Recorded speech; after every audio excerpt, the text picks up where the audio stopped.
Hello, happy Friday. Welcome to our weekly witchy hangout. If you're here live with us, hello. Even if you're catching it on the replay, I hope everyone's had a really good week and a good start to the new year. I don't know why I'm sounding like a news broadcaster. Okay, so today we have a really interesting reading. This was number 2 on one of our Patreon vote topics. I think it was for the non-romance reading. It was like the karma past lives one, and I was really drawn to doing this one, and so I thought that we could do this one here on the live stream. So first Chipotle day of 2024. Sorry, I just saw that in the chat. Okay, so today we're doing Karma, past life reading, what karmas, this is like long-term karmas, right? If it's karmas that are coming from your past life that have ripened and that are coming to fruition here in this lifetime. So hopefully by taking a look at these karmas that you yourself are working on, of course, in conjunction with a community and a group of people that you are surrounded by at any given time, then hopefully that can assist you in making some progress in terms or just understanding the nature of the lessons that your soul is currently working on. So as usual, I'm going to hold up the cards and you can be drawn into your pile or multiple piles. Keep in mind that energy can be flipped in the tarot. None of this is just, listening to tarot readings is never just a passive process. Make sure that things are resonating. And I think it's I'm hearing that this may be part of the karmas, or this may be a useful tool for everybody working out their karmas, is just understanding the nature of resonance. Because to me, resonance, it's very like energetic, vibrational. And I always think of water. Water is so receptive, right? Any subtle little vibration, the water can be picking it up and you don't necessarily even know about it. So it's much different, and I've said this before in other readings, but I'm really called to say it now and really just kind of harp on it for a second. It's like feeling if something resonates with you on a deep level is not the same thing as confirming our own biases, which is like, well, this is what I think logically is going on in this situation. It may or may not align with that, and I'm not trying to erode your own sense of knowing, but what do we mean when we use that word knowing?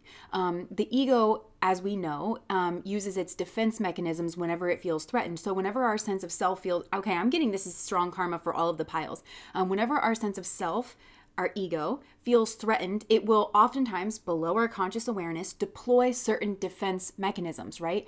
And maybe a study into that. I won't go over that now, but it's really interesting, like learning the different ways that the ego does kind of like to defend itself. So you can just pick up on it. It doesn't necessarily mean that you're wrong or you're doing anything wrong. The ego does serve a very important function. It's the arbiter of consciousness, and it's the keeper of sanity, I like to say, because even though something may or may not be true, it might be overwhelming for you to kind of have to deal with major realization about the self or about your life all at once. Like say you're in the middle of, I don't know, a major weather event or a divorce or something like that. That might not be the best time for your brain to cope with something deep on a psychological level. So your ego can protect your kind of mental space, but it's a tool and it needs to be used appropriately. So I'm just hearing like understanding the nature of resonance. And I'm hearing really skilled spiritual teachers, or sometimes when I'm hearing this so clearly, sometimes when you receive a message from a reader or from internally, a lot of times it'll come internally, that insists,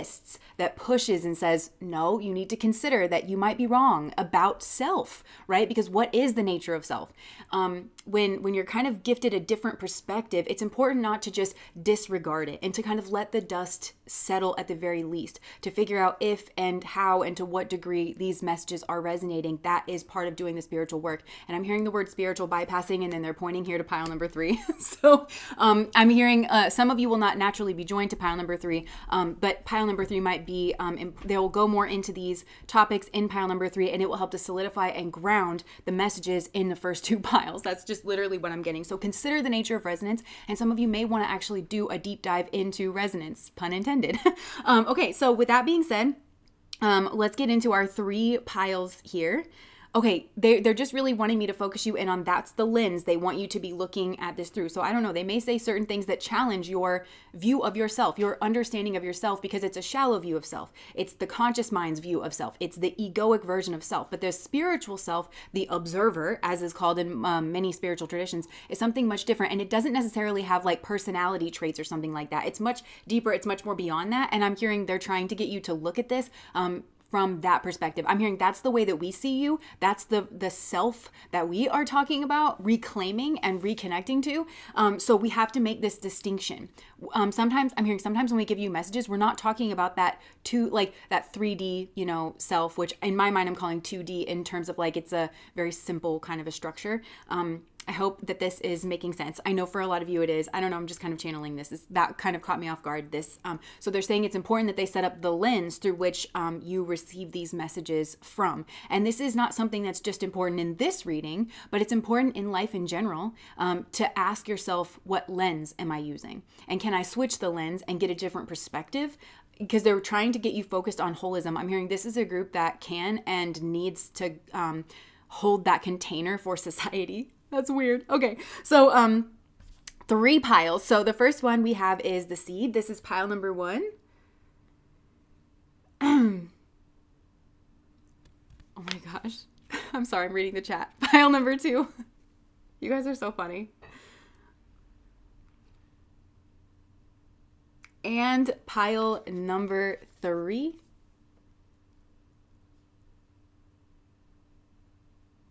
Okay, and we do have an anchor card, and I'm just going to hold this up. This isn't one of the piles, but this is just anchoring things, and it is the kiss energy.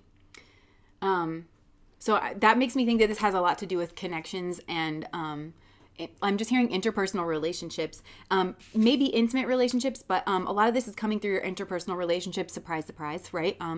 We learn a lot through our relationships with other people. So I'm going to hold all of these up. This is pile number 1 on this side, pile number 2 in the middle, and then pile number 3.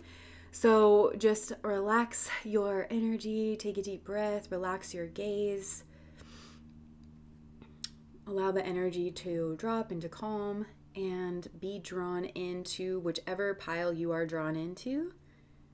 Keeping in mind that the way that you get drawn into the piles may tell you more about yourself and about the perspective and, again, the lens. They're really harping on that.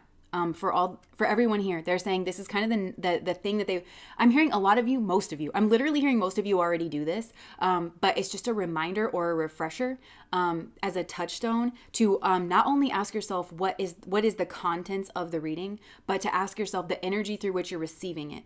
Oh yeah, so they're saying, like, consider your emotional state, consider what you've eaten for that day, like look at yourself holistically and understand that all of that, They're literally listing systems of the body like your limbic system and your cognition, and all of that stuff becomes your lens. So they're even wanting you to broaden the understanding of like what your lens is. It's so much more than whatever goes on in the mind and like your emotional state, something like that. They're saying it's like literally your limbic system. Are you in fight or flight? Were you yesterday before you went to sleep? How much sleep did you get? Have you eaten? Those kinds of things. They're saying all of that kind of comes together and it becomes the lens. And so this is very Ramana Maharshi, right? Like that question of who am I, like turning to look at the observer. They're pulling you back from the actual contents of the message, because I'm hearing you're making a lot of spiritual progress and they want you to be in that place much more often.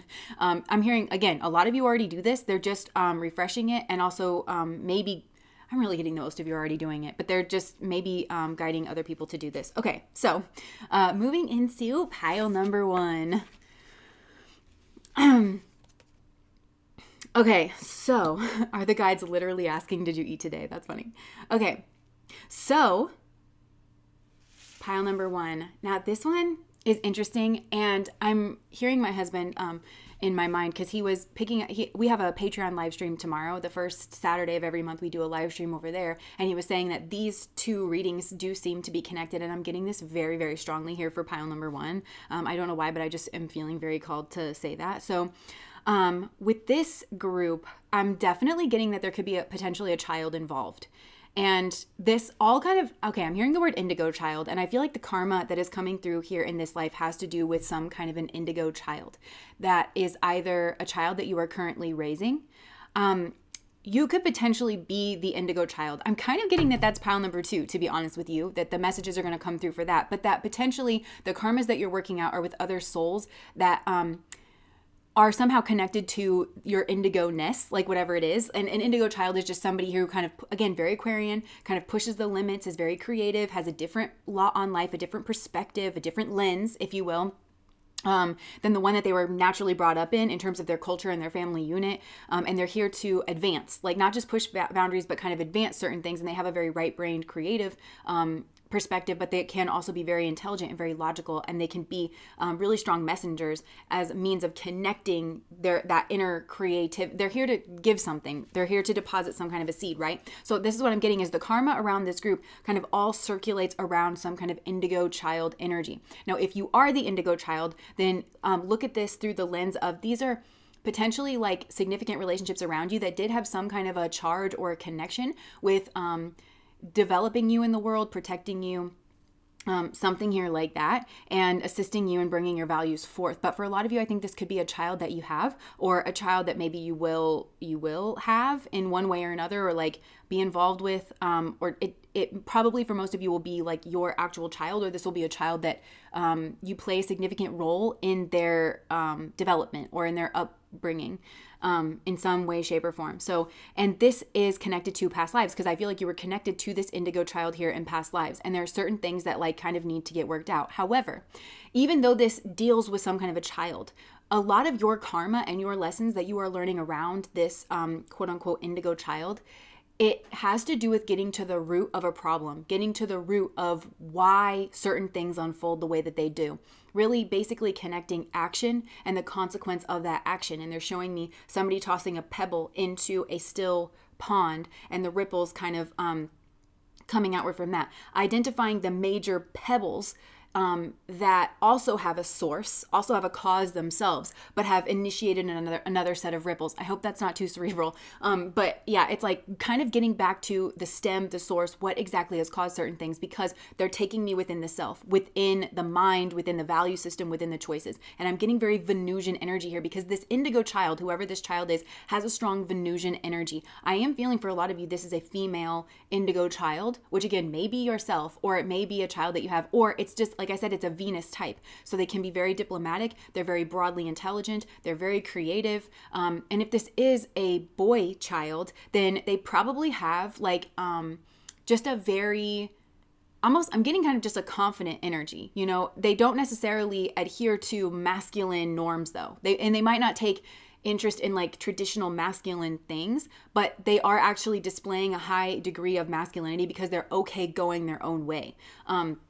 And this has to do with a certain level of creativity, right? So this is the energy that I'm kind of talking about. And, but the connection that you have to this indigo child starts within the self. And that is primarily the karma that I'm hearing you have to clean up, or, and when I'm talking about cleaning it up, I'm talking about having a certain, learning a certain lesson within the self that you then integrate in yourself. And that actually fixes any kinks that are in the road on your end in dealing with this indigo child. Because I am hearing for a lot of you, this indigo, they're advanced, right? Like they do have the capacity to within themselves overcome a deficit in their personal relationships, whether it's their early family relationships or society not really understanding them. They have the capacity, but they have to then divert certain energy. I'm hearing like their energy. They have to divert their energy that is supposed to be being used for other things. They now have to divert that in order to kind of overcome that, in order to stay on their path. And these are incredibly hardworking. They're just showing me that like little billy goat, like that's going to climb the mountain, and you think, how on earth could that person get up there? So there could also be something about this indigo child that it's like something about their appearance doesn't match what it is that they actually do. And I'm hearing just the innate, they don't necessarily read strength, but they're immensely strong on the inside. And I feel like that's the karmic. You may read strong on the outside, or you may have connections in the world, or you may have like a certain grit or toughness. You are kind of meant to take the brunt of some things for this indigo child and to make sure they have a space in the world. That's a big part of the karma. But again, all of this is coming back to what values you hold. And I'm hearing certain conversations that went on in your early home environment. Okay, so again, they're taking the seed and they're going back and back and back and back, understanding, okay, well, this led to this, which led to this. Okay, but then what led to that? You know, okay, well, that led to that. Well, then, and all of this is going back internally to the certain values that you, like I'm hearing, have adopted for yourself, but like espouse in the world. And I'm being shown that there could be a bit of a deficit, or not a deficit, a split between the values that you espouse and the values that you hold internally. That could be it. Maybe you have your own unique indigo nature, and that you're different than some kind of traditional values, and you need to figure out how to voice that or how to express that on a, maybe like if it's not a smaller scale than what this indigo child is. It's just more acute. It's like a very specific something that you need to learn how to voice within your family unit. And that they're just showing me, yeah, because I'm kind of getting that this all goes back to your early family. Like, so there's this indigo child, then there's you, and then there's your early family. So it's like certain values, and I'm specifically hearing conversations between like a masculine energy and a feminine energy, which I think probably would be like your mom and your dad. And I'm hearing, interesting, I'm hearing like the feminine energy saying like, well, I'm just worried about so-and-so, or I'm just worried about this or that. And the masculine energy going, I keep telling her that she can't worry about everybody else. Like we just have to worry about ourselves. So that's a antisocial seed, and I'm hearing it's like nobody's saying that you have to beat a dead horse, but everybody should want to do reasonable things to assist other people and to help, to make sure that other people are taken care of. And as a matter of fact, it is a sign of like healthy communities and healthy interpersonal relationships and a healthy frame of mind. If your cup runneth over, if you start to get a little bit in the world to like actually, want to benefit the people who are around you, and to make sure everybody's taken care of. But I'm hearing there's something like that where there was like a conversation or something, and it was like a seed that was planted in your mind. And fundamentally, I'm getting that you disagree with whatever this is. Like that's just an example. I think it may have to do with that because Venus is like diplomatic, and Venus has to do, and this what this indigo child I think is sent here to do.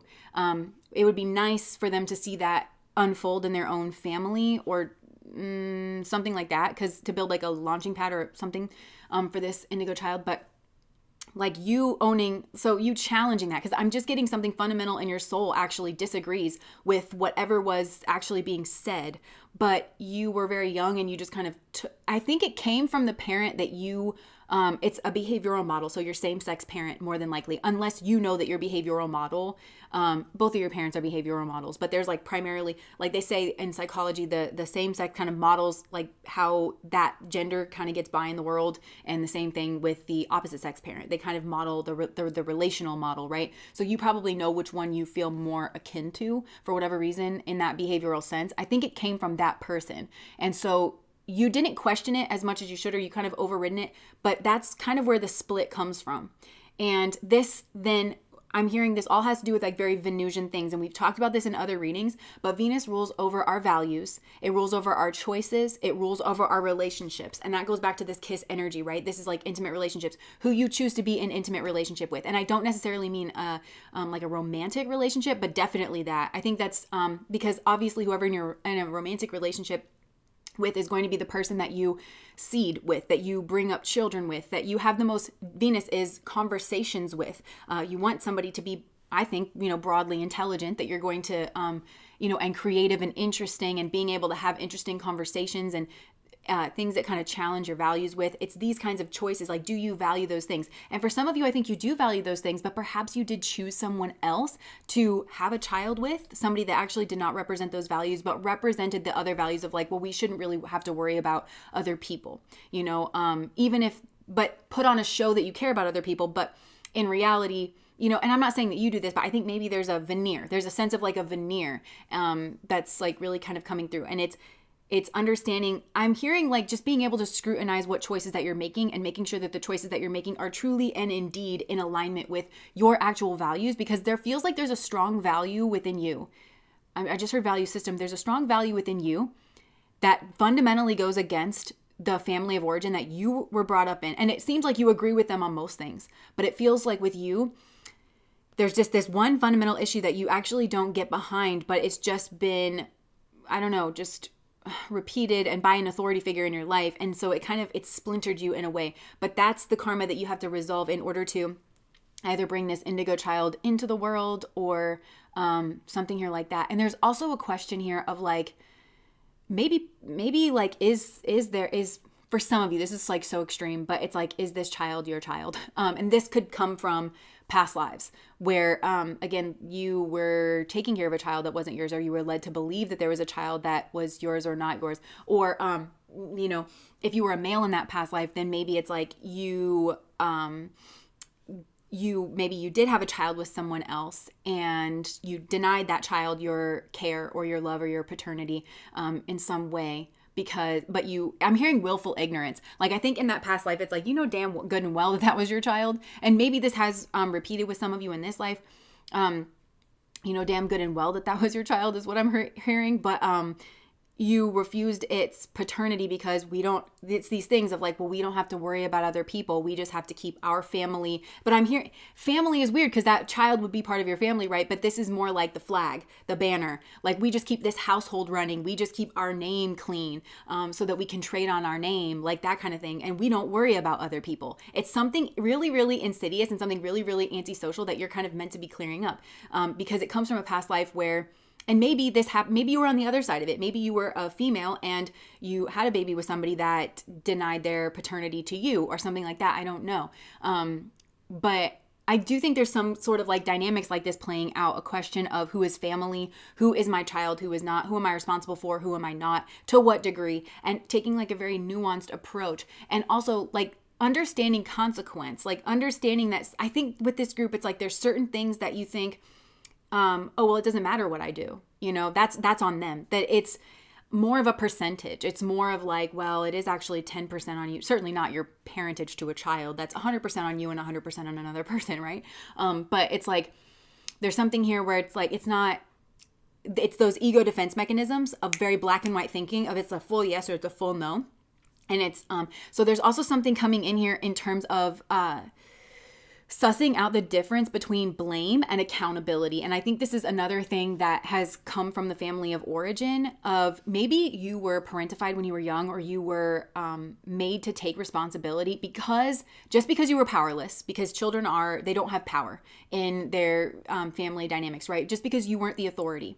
I think that you were made to take too much blame for things that were outside of your control because of maybe one itty bitty choice that you made or something like that. And there wasn't this nuanced perspective of like, well, I mean, you did make this bad choice, but then the monsoon came in and the rain swept away all of the, yes, you did leave your toys outside, but you couldn't have, as a 7-year-old, understood that there was a monsoon coming in and then now all your toys are, washed down the street and forever gone. Yes, a part of it was your choice, but a part of it was kind of out of your control. Like, I don't think that you had a reasonable kind of nuanced perspective of like, well, this is why we do things though, is because there are certain things that are outside of our control. Now, don't develop some kind of weird paranoia and, overthink things, but you do have to, this is why we are conscious and aware and why we do the things that we do. I don't think that you had that perspective. So I think that there's something here about a choice and about about accountability and what is your responsibility and what isn't. So they're showing me again, like blame, it's externalization, which I'm hearing is maybe one of your ego defense mechanisms. You externalize quote unquote blame.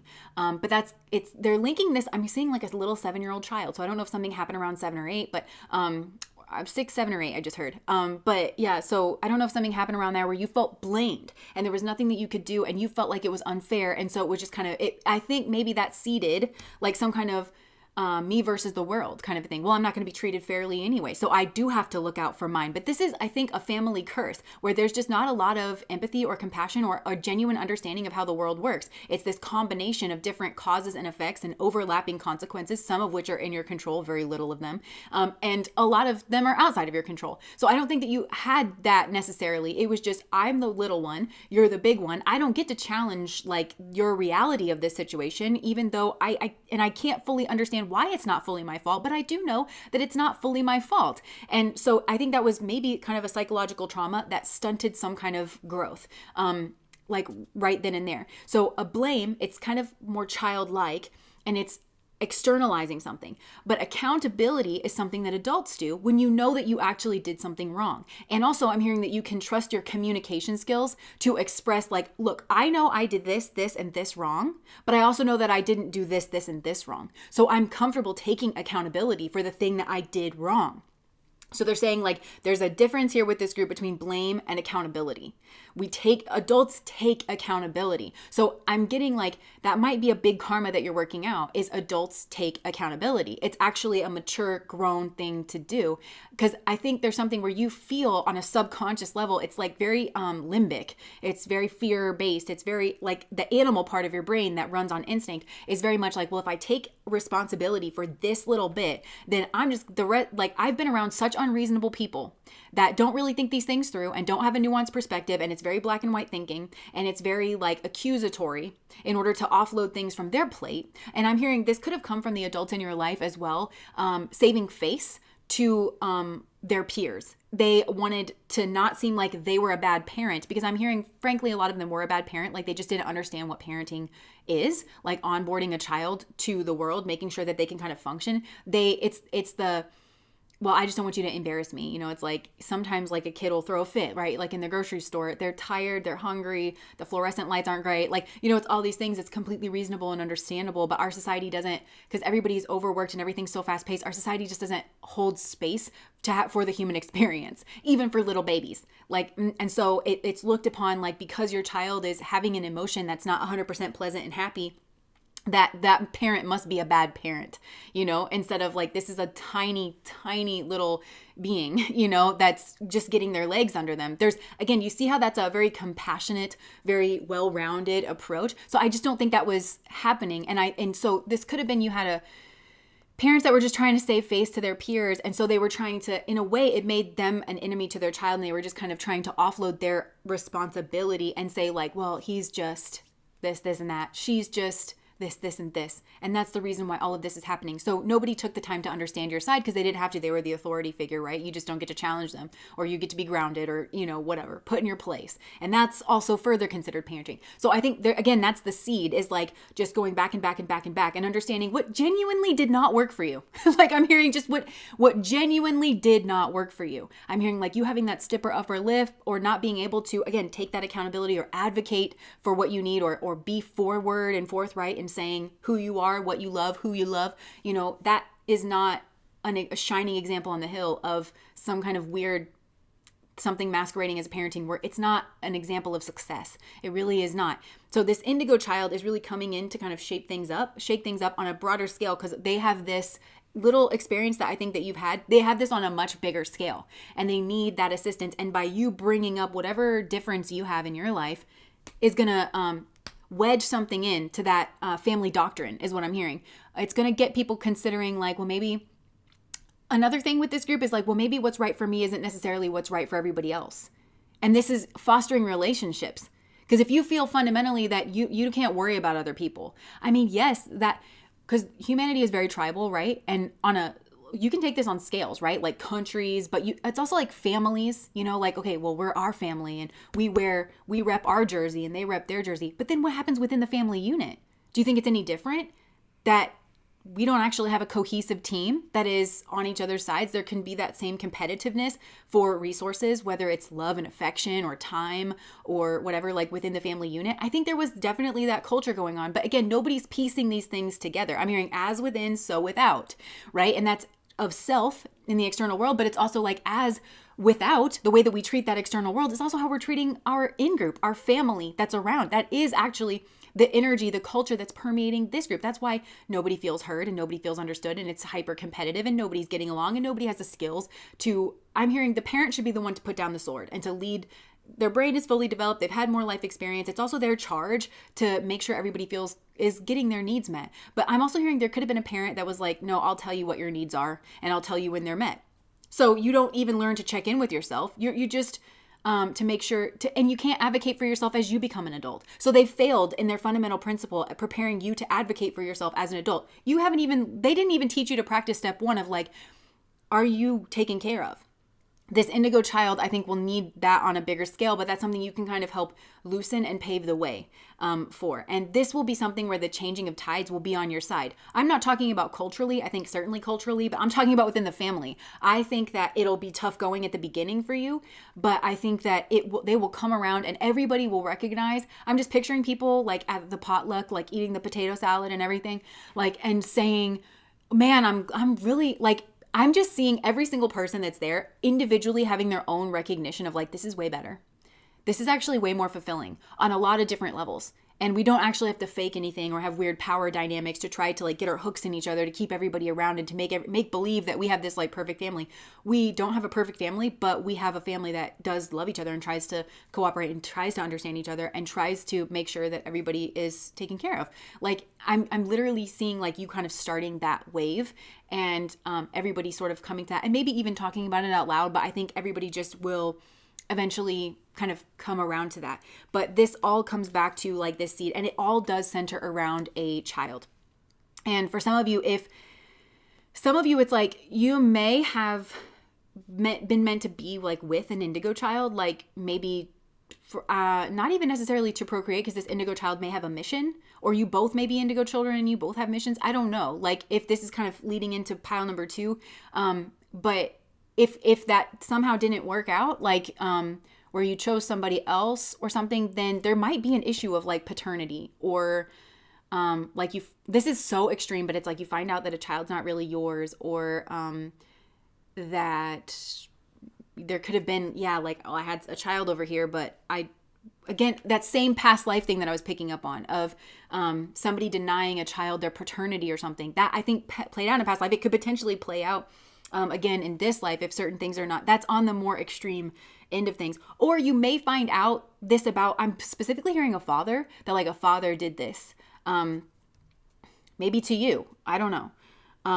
Or maybe you're finding out like something about your own like your own parentage or something like that. But this goes to like the family karma, some kind of family karma in a past life or something, and the way that things are. There's a lot that unfolds, I think, through this indigo child. And for some of you, it's like whether or not an indigo child that was set to come through your line can even come through your line. Like if the conditions are not met, and then if you're not taking on the mantle of being able to even foster. I'm hearing fostering this indigo child because I don't think this indigo child is from here. I don't know. I'm hearing like an angelic being or like some kind of higher vibrational being that has just agreed to come in, but it has to have certain qualifications, and I think each one would have different stipulations. I don't know what that is, and it's not you have to have the perfect family. That's not what I'm saying. But it's like they require certain conditions, and then there may be issues if the indigo child's not coming into that family. Then I think there may be issues with whatever. It would be karmic children, that there may be issues, and maybe the issues are them having an issue with their parentage with a child. I don't know. There's a lot of karma coming through a parent-child relationship here, and it's somehow linked to an indigo child, something here to do with that. But all of this is unfolding in order to encourage you, pile number one, if this is your pile, or if you do feel like you're an indigo child, this is like your parents or like the people around you, to encourage you to go within and to go back and back and back of like, well, this is why I do the things that I do, and actually take up that journey, take up that mantle of untying the knot. Karma is often depicted as a knot, right? So going back and back and back, trying to untangle that knot to figure out the root. Okay, and I'm also hearing systemic. So you may also just have, and I'm hearing like systemic issues in the body, where it's like, I don't know, I have this weird, like the right side of my body just tingles whenever I eat a sesame seed. I don't know. And it's just, you may have these weird systemic issues where it's like, it doesn't at all seem to connect, but when you go back and back and back and back, it does connect. And it might be financial. There could be financial, like, okay, well, like, yes, there's something, I think that you will get this, in many different avenues of your life where you're being encouraged to think more systemically, not to stay on the surface of things, not to stay matchy with things. Well, this seems on a surface level that it's coming from. No, it's depth. That's what it is. Because I feel like there's a lot of problem solving. Okay, and that goes to values, because a lot of our values do dictate the way that we solve problems, right? Because values dictate our choices, right? Tasha, thank you so much for the $5. I love your name. I forgot about the Blonde Diablo. I love it. That gets me every time. Anyways, yeah. So, it has to do with the way that we make our choices, and the way that we make our choices does tend to be related to the way that we go about problem solving. And this ties into your intimate relationships. And this, again, I think it could be romantic for sure.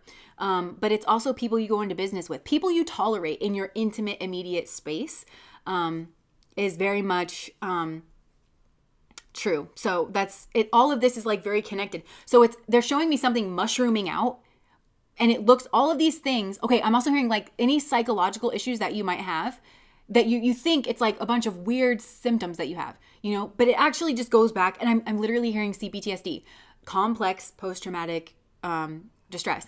Now, that's not technically, like in America at least, it's not technically a disorder that's like recognized, but a lot of people do use it because PTSD is usually acute. It's like there's a traumatic instance, but complex PTSD, it's something that can go much under the radar. It's like over a long period of time, right? So something here like that where it's like, or it could go back, maybe it's not this complex to PTSD. It goes back to this thing that you fundamentally disagree with your family of origin about something, but it's just been paved over and over and over and over because you were just taught what to think. You were just told what to think. You were told what your values are. You were essentially told what your choices were going to be and who you were going to marry. Even if it wasn't like you're going to marry Jim down the road, even if it's not that, you were essentially told you're not going to marry this kind of person. You're not going to marry that kind of person. You're going to marry this kind of person. You're going to marry that kind of person. Even if it's just like, well, you better fit in with society. I don't care what your heart tells you. You fundamentally disagree with that. You do. So if you wake up in a reality where you're like, oh my God, what have I done? Like, you just haven't been following your heart. Your heart got put offline way, way a long time ago. I think that's ultimately it. It has something to do with the heart. Either the heart was broken, but this feels like in family, because who you were as a person and your heart and the things that were important to you, well, nobody cared.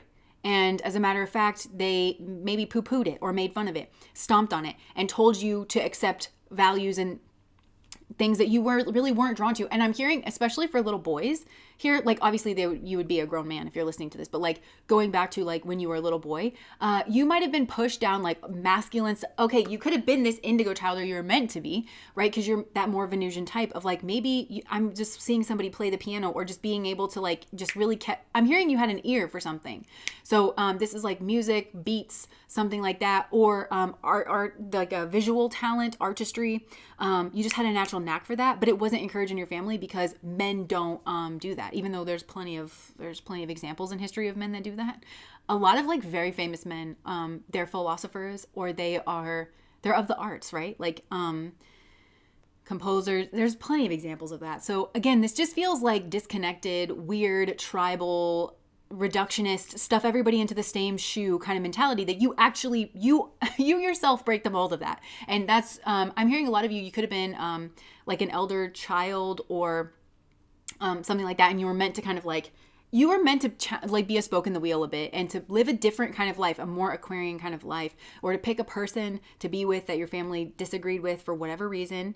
It could be their culture, their class, their race, their, I don't know.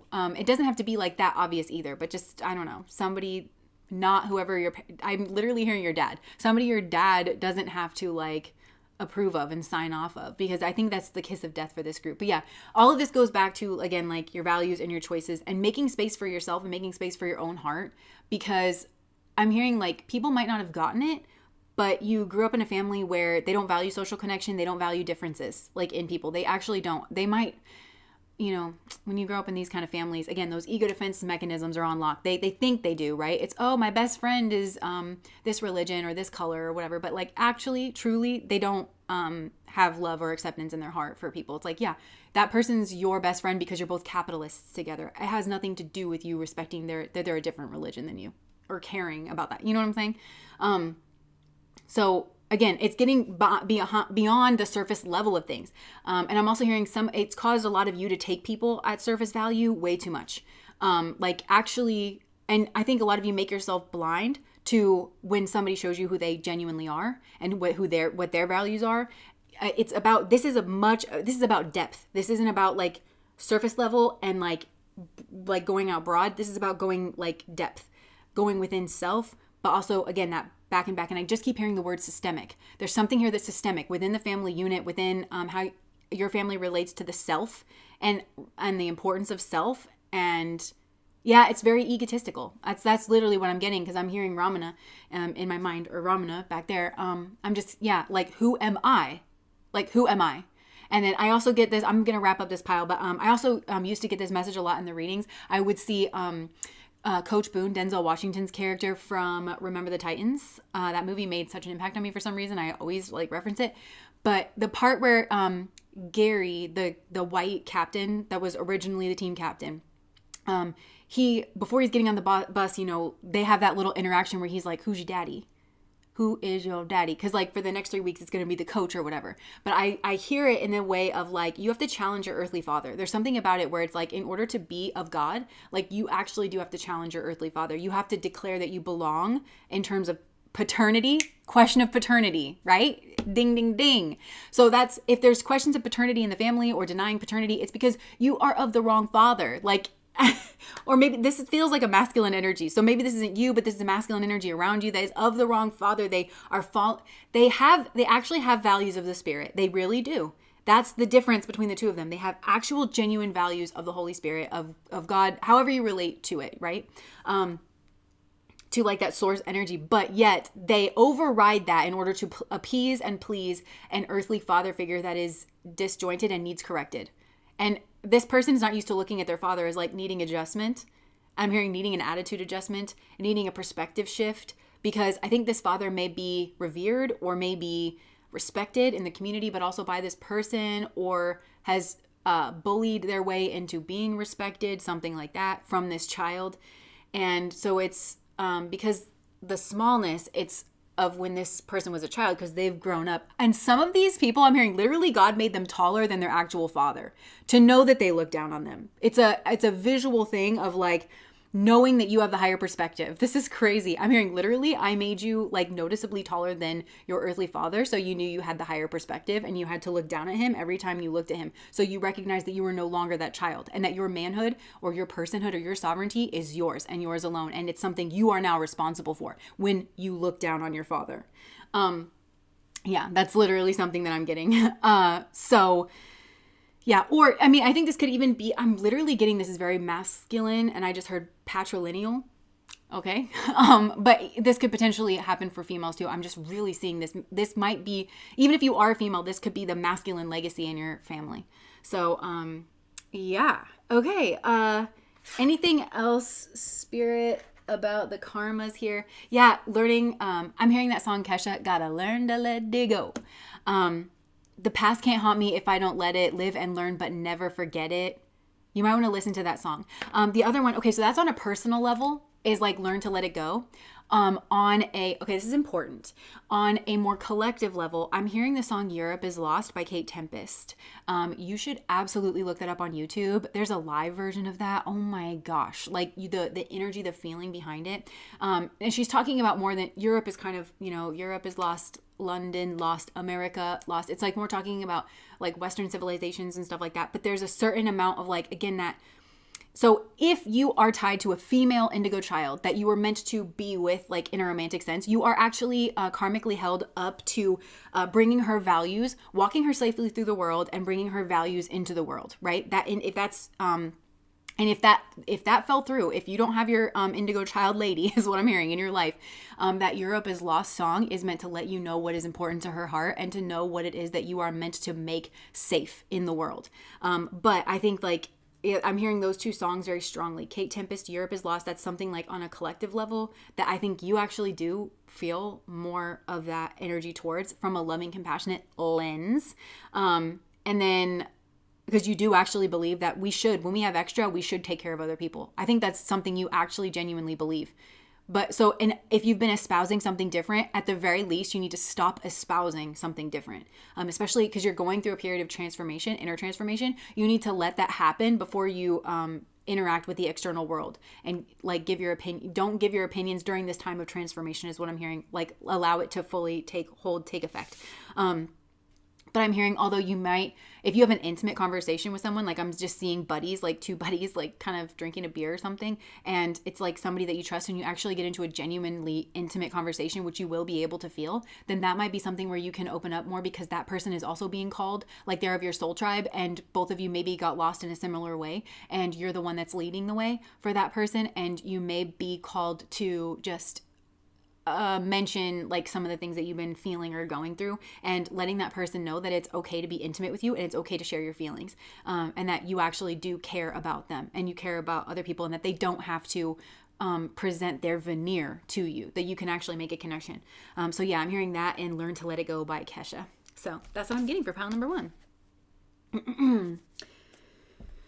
Also, if you can find a way to get away into a retreat and just like, I'm hearing, let your like deprogram, unplug for a while, I think that would be very helpful for this group. Like however long that you can maybe get away, get into the mountains. Some of you like to hike, or you like mountains, or you like the fresh air or something. That's very much part of who you are. Like your heart is in the mountain is what I'm hearing. Your heart is like, I'm just picturing the hermit in the mountain. So spending time alone in the mountain, like with a campfire, like I'm just sitting by a stream, listening to the water, fishing, that's where your heart is. So you're encouraged to get out and to do that, to actually make time to do that. Spend time alone, take yourself on a camping trip. You and your dog. I'm just picturing you and your dog, like going out, going camping, making sure that you're doing that pretty regularly, however regularly you can. I just heard if you can, 4 times a year would be good. Even if it's just a weekend trip, even if it's just a day trip, where you just, even if you pitch a tent in your own yard, whatever. All right. So that's what I have for pile number 1. I'm just going to take a little drinky drink.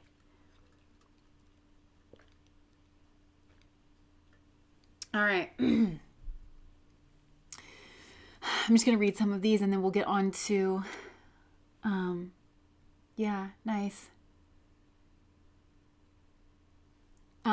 I just want to highlight some of these. Okay, so Mud Chat just said, if this resonates, I'm telling you now there's healing language for things that didn't used to be language for. We're doing the work that our ancestors couldn't. That's so big too, language. I always think about the issue of like the R word, right? Like we have R word culture is what people are talking about, but there's so much miscommunication on it because there should be more words for certain things that go on between two people, because people are just talking past each other because we don't have the words, we don't have the language. But they're saying like we have words, we have language for so many different things that we didn't used to have it, because it's hard to have a conversation when certain concepts, it's like all lumped under one umbrella, when really there's so much nuance and we need to be able to talk about the nuance. But how do you talk about the nuance when there's no words? So then instead you get people just talking past each other and having an argument. And I think for a lot of you, that's something to really think about whenever you're having these kind of conversations, is like, well, what do you mean when you say that word? You know, how would you define that word? It's something, again, that's going back and back and back and back and back.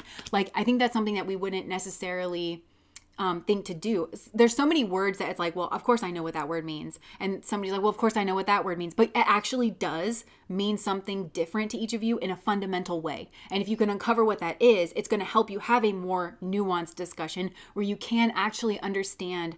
I'm also hearing listening to understand instead of tribal listening to be right and listening to assert one's position or one's political party or one's affiliations. Not doing that. Instead, listening for the humanness. Oh, I understand what your values are. I understand what it is that you're trying to tell me. And I just heard this is especially true if the two of you are different. Like if you're racially different, or if your genders are different, or if there's a huge age gap and you're from different generations. This is especially important because you in fact do not know what that person's experience is. It is so important to not just assume that you know everybody's experience, and to actually listen to when people that you know, I'm hearing especially like the people that you know, are trying to talk to you intimately about things that they're worried about, things that they've been through, things that happened to them. This is something we've really lost, is just in a way language. They're saying like in a way language has become even more sophisticated, but our ability to truly connect with each other has just fallen by the wayside. Those are two different things. Okay. Are fed with bad education. Yeah. Mm-hmm. And like, just like the concept of labor, like in the West, I can only speak for like, I live in America, right?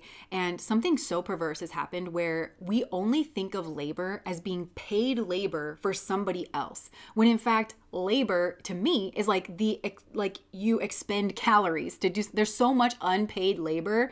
And especially women are known for trying to like say this, like I'm drowning under like this unpaid labor. Society doesn't respect the labor that I do because it's not paid labor, and like, yeah. So, making meals for your family, that's labor, cleaning up your house, doing laundry, sweeping things up, raising your kids, doing things for the community, shoveling your driveway. All of that is labor, and a lot of it benefits like, the future generations, like making sure your kids aren't traumatized, making sure the mailman doesn't slip coming up the driveway, all of that, it benefits, but it's not. So when we talk about labor in the West, it's so reductive. That's another way that I think like we're talking past each other. And even education, it's like there are certain things that are not considered education. Things like learning about your psychology. Everything filters through your brain. Why aren't kids taught, like they're taught math and they're taught social studies, but why aren't they taught how this works? That everything comes through this. Again, understand the lens. Well, maybe it's in somebody's interest. I don't know. Not to teach kids about that. We're not taught about, again, like laundry is not something that people are taught about, or socializing, like the social skills of like the tribe that used to just be naturally known. Well, that's not considered education, and you can't systematically teach that to somebody. So it's like these words, we reduce them down greatly, and then we just bat them back and forth like a tennis ball. We have these very two-dimensional, shallow, surface level conversations where nobody understands what anybody's saying. And more words is not the issue. The issue is a shift in perspective, a shift in values. Anyways, let me just get off my soapbox. Okay. Wages for bees. mental labor even. Yeah. Like, and how perverse is it that we would even be having this conversation? That, like, also the issue is not to quantify every little thing, like, and tabulate it and make every little thing in society transactional. Like, socially speaking, like, it's not transactional. And so much of, like, if you're oriented correctly socially, you don't look at, like, oh, well, you know, say to your best friend, like, well, I listened to your problems the other day for like 15 minutes. So, you know, I'm going to add that to your tab. Like, it's not transactional. Anyways, it just kills me. It just kills me. Okay. Let's move on then, shall we, to pile number 2. Are you laughing? Yeah. Why? Do you care to share or just no? Okay. Mostly because you've been trying to move on to pile 2 like 4 times now. Okay. That's like a common occurrence with me. I know, and you're adorable because it keeps coming through you. Adorable is one word. There's another A word. Annoying. It's okay. I know. Yeah, but I love you too much for that. All right. Okay. I love the conversations that are going on now. Yes. Okay. So, pile number 2. All right. So, the karma that this pile is uncovering for themselves. Okay, so like I already said, I feel like this is definitely the pile of like the indigo children. I think that you are interesting, you're different, and you're unique. But this is about connecting with that space in a way that is not muffled by the external world. And I feel like really this is teaching you to connect to your heart space. But I'm seeing this like pearl energy here. It's like the heart and the throat chakra, how to connect your heart and your throat chakra, of like, okay, these are the things that I love. These are the things that I value. And then this is how I express it out into the world, which doesn't necessarily, we were just talking about this, funny enough, doesn't have to do with language. It can be something that you build, something that you create, something that you invent, something that you, I don't know, like however you put yourself into the world. I think some of you, they're showing me 2. So there's like 2 different like stages to this. So it's like, and there again, okay. But this kind of goes into pile number 1 where I was talking about going back and back and back. So they're zeroing on, they're saying you could do this with this pile too. There's more than just these 2 distinct time periods that they're talking about. Okay, but they're zeroing in on this of like, there's a time when you're primarily introverted and maybe you're feeling tired, worn out, disconnected, frazzled, you know, just all over the place. It's like, this is the group where I feel like you could really, have a lot of ideas and like you're pulled in so many different directions, and you do know that you're talented and that you have a skill set and that you can learn and adapt to like anything that you feel drawn to adapt to. You definitely feel that within yourself, but then it's like, okay, so where do I start and where should I go first? Because there's so many things that you love. Like this group strikes me as being very eclectic and generalists. I think your ultimate calling may be to be a generalist, which I'm hearing generalist is one word for it, but it's kind of like a nexus point where you actually merge fields or your interests. And that is an actual path, although it does not look linear. So that's a karma that you're kind of working out is our human minds, humans developed in very simple times, like out in the forest, it's like it was a slower pace. You have very simple needs, right? So it's harder for our human minds. They're really not designed to think systemically. They're not designed to get to the root of something, right? So I think this group, it's like just understanding that even though it doesn't look linear, it still is a path. And in a way, it's a linear path because you might explore this interest that you have and then explore that interest that you have and then explore that one. And then after you've done that, you kind of start to realize where all of them overlap. Like there is a common ground, there is a common root between all of these things that you find yourself like pulled towards. And I think it has to do with your values because you believe that people should, and I think it's very humanitarian focused, because I feel that people should be taken care of, because I feel like people are, this group might be funny. You might be a bit cheeky. I literally just heard, because I feel that people are stupid, but not stupid. Like people are stupid, but they're not totally stupid, And then I think that we need a little hand holding in this, and this way, right? So again, this is a problem solver group as well, but it's not coming from a place of hatred. I wish I could think, maybe somebody, I know somebody here has to speak Spanish, but there was this concept of something that I remember learning about in school where I think it's like, forgive me if I'm saying something wrong, but it's like chistos or something like that. But it's like where you kind of make fun of somebody and it's true, but it's like a showing of love. So like the example that my teacher used was like gordita, like little fatty, but you're not saying it derogatorily. You're saying, I see you for all that you are, and I love you, and I don't feel like it's something that I should have to hide, you know? And I'm sure in practice this, like, you know, people do it better than others, because it all comes down to, you know, somebody's heart and intention of which they're doing it.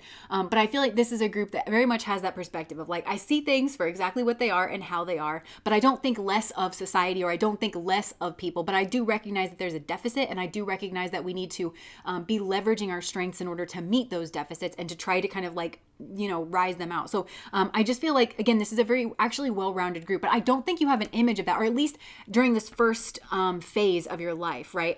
Or during a certain like time period or experience, like you might not have, you might have thought that you were very scattered or something like that, but you're actually not. This is very Isis energy of you're kind of like piecing together certain things, because like, at least in Western society, we are so specialist focused.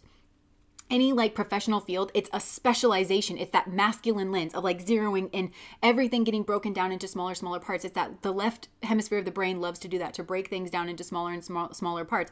This is a group that's much more right-brained, and you're just as smart, you're just as intelligent, but it actually lends you to being able to like blend certain fields, mix certain fields, you know, like this is a very incredibly balanced group and a very creative group. And I think that it's not that necessarily you're meant to break a mold, like, because that to me implies that, you know, you're coming up through a mold and then like you're busting up out of it. I'm not necessarily getting that. Like, see how there's this like kind of shadow figure? It's like you kind of occupy a shadow space in people's minds. I think this is a group that's very misunderstood. These are the karmas that you're working out and helping others to work out too. Because I think this is also the group where, you know, you probably make connections with people, but it's like you're just very Aquarian. I always pick up on this energy on the channel where it's like, I think you have a lot of different friends that you meet from a lot of different backgrounds because you have studied a lot of different things, or you're interested in a lot of different things. And it might not make sense to people. So it's like, well, I went to this like,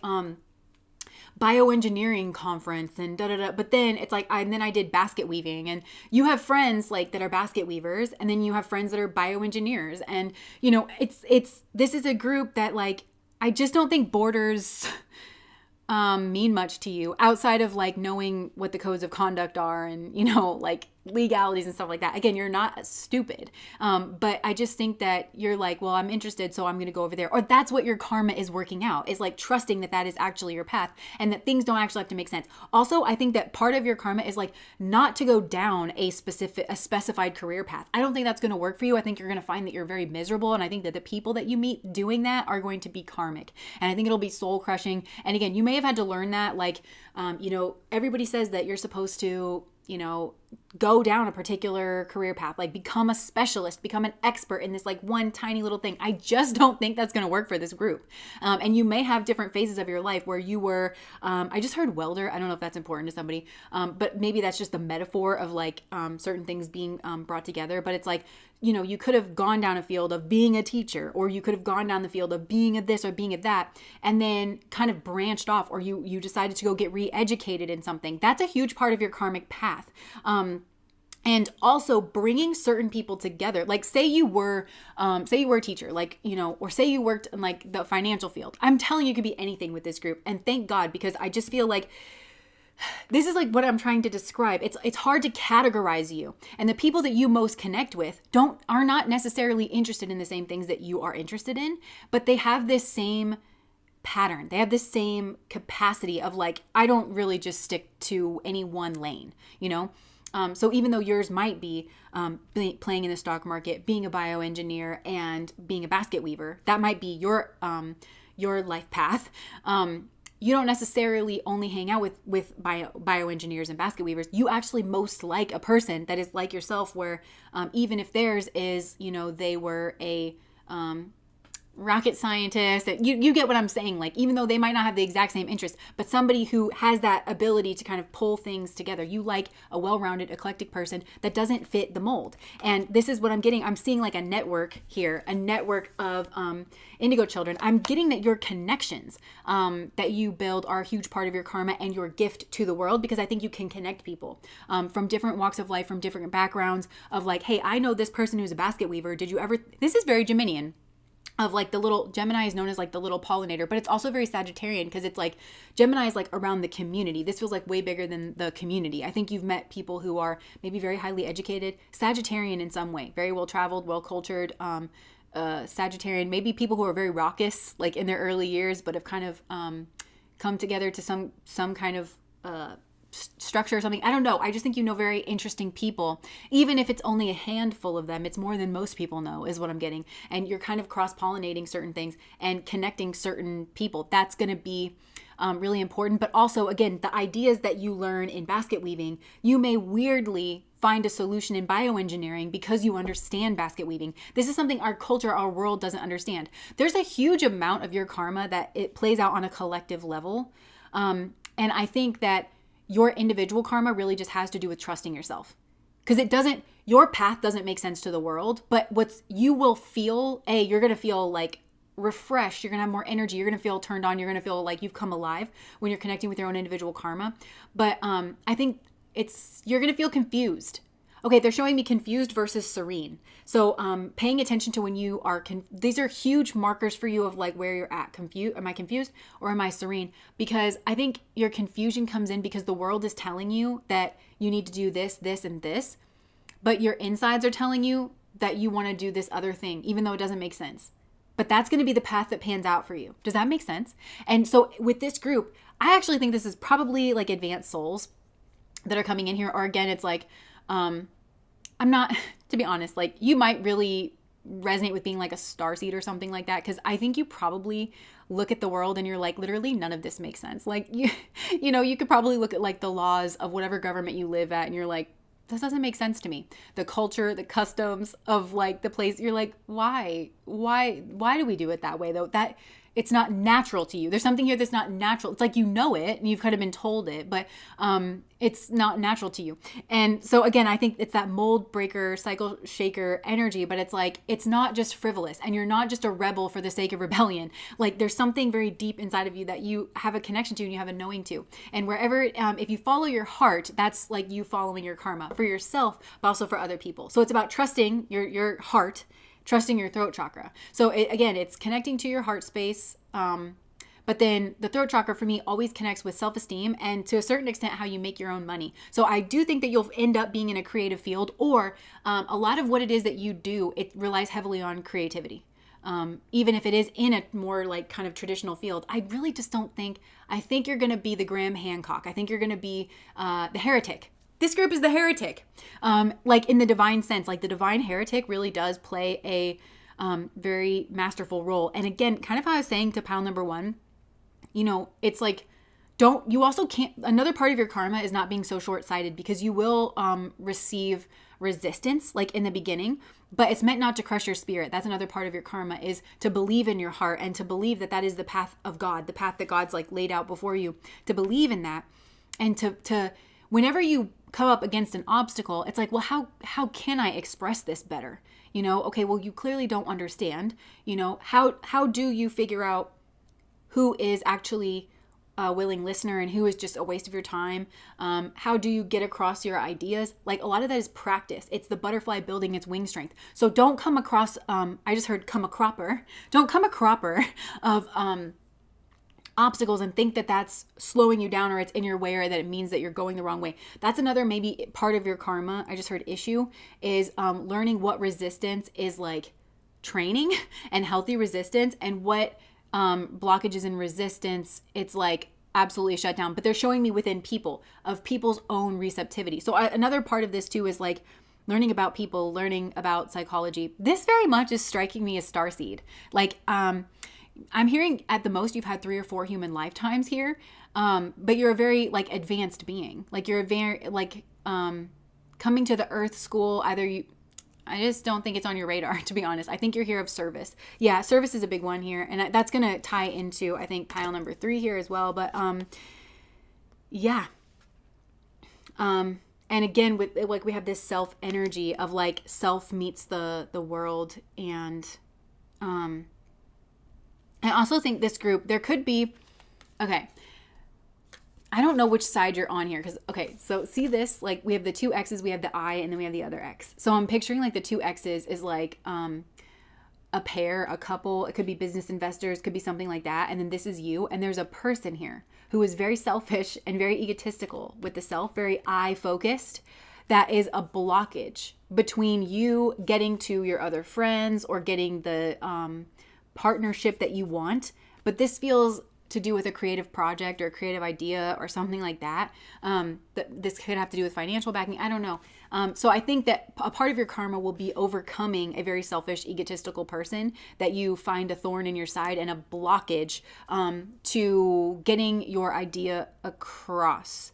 And it could be somebody that convinces other people to make a definite decision here on you, but you are the anchor in, the anchor card. We'll talk about that here in a second, but you are the anchor in whatever this is of like the final kind of decision. I also think this is what I'm saying is like, I think that you kind of play a big role in other people's karma. The way that other people treat you, like it initiates karmic, when you process and you kind of let go, and I just heard due process. So you are expected. Okay, this is weird. I'm just hearing from spirit. You are expected to receive due process in everything that you receive. And if you don't, then it puts major karmic consequences. This is very Libran. This is very like, I don't know, the 144,000 that are walking the earth or whatever, whatever you believe. I just feel like you set certain karmic lessons into motion for other people because of the energy that you hold or who you are. The more that you embrace that energy of who you are.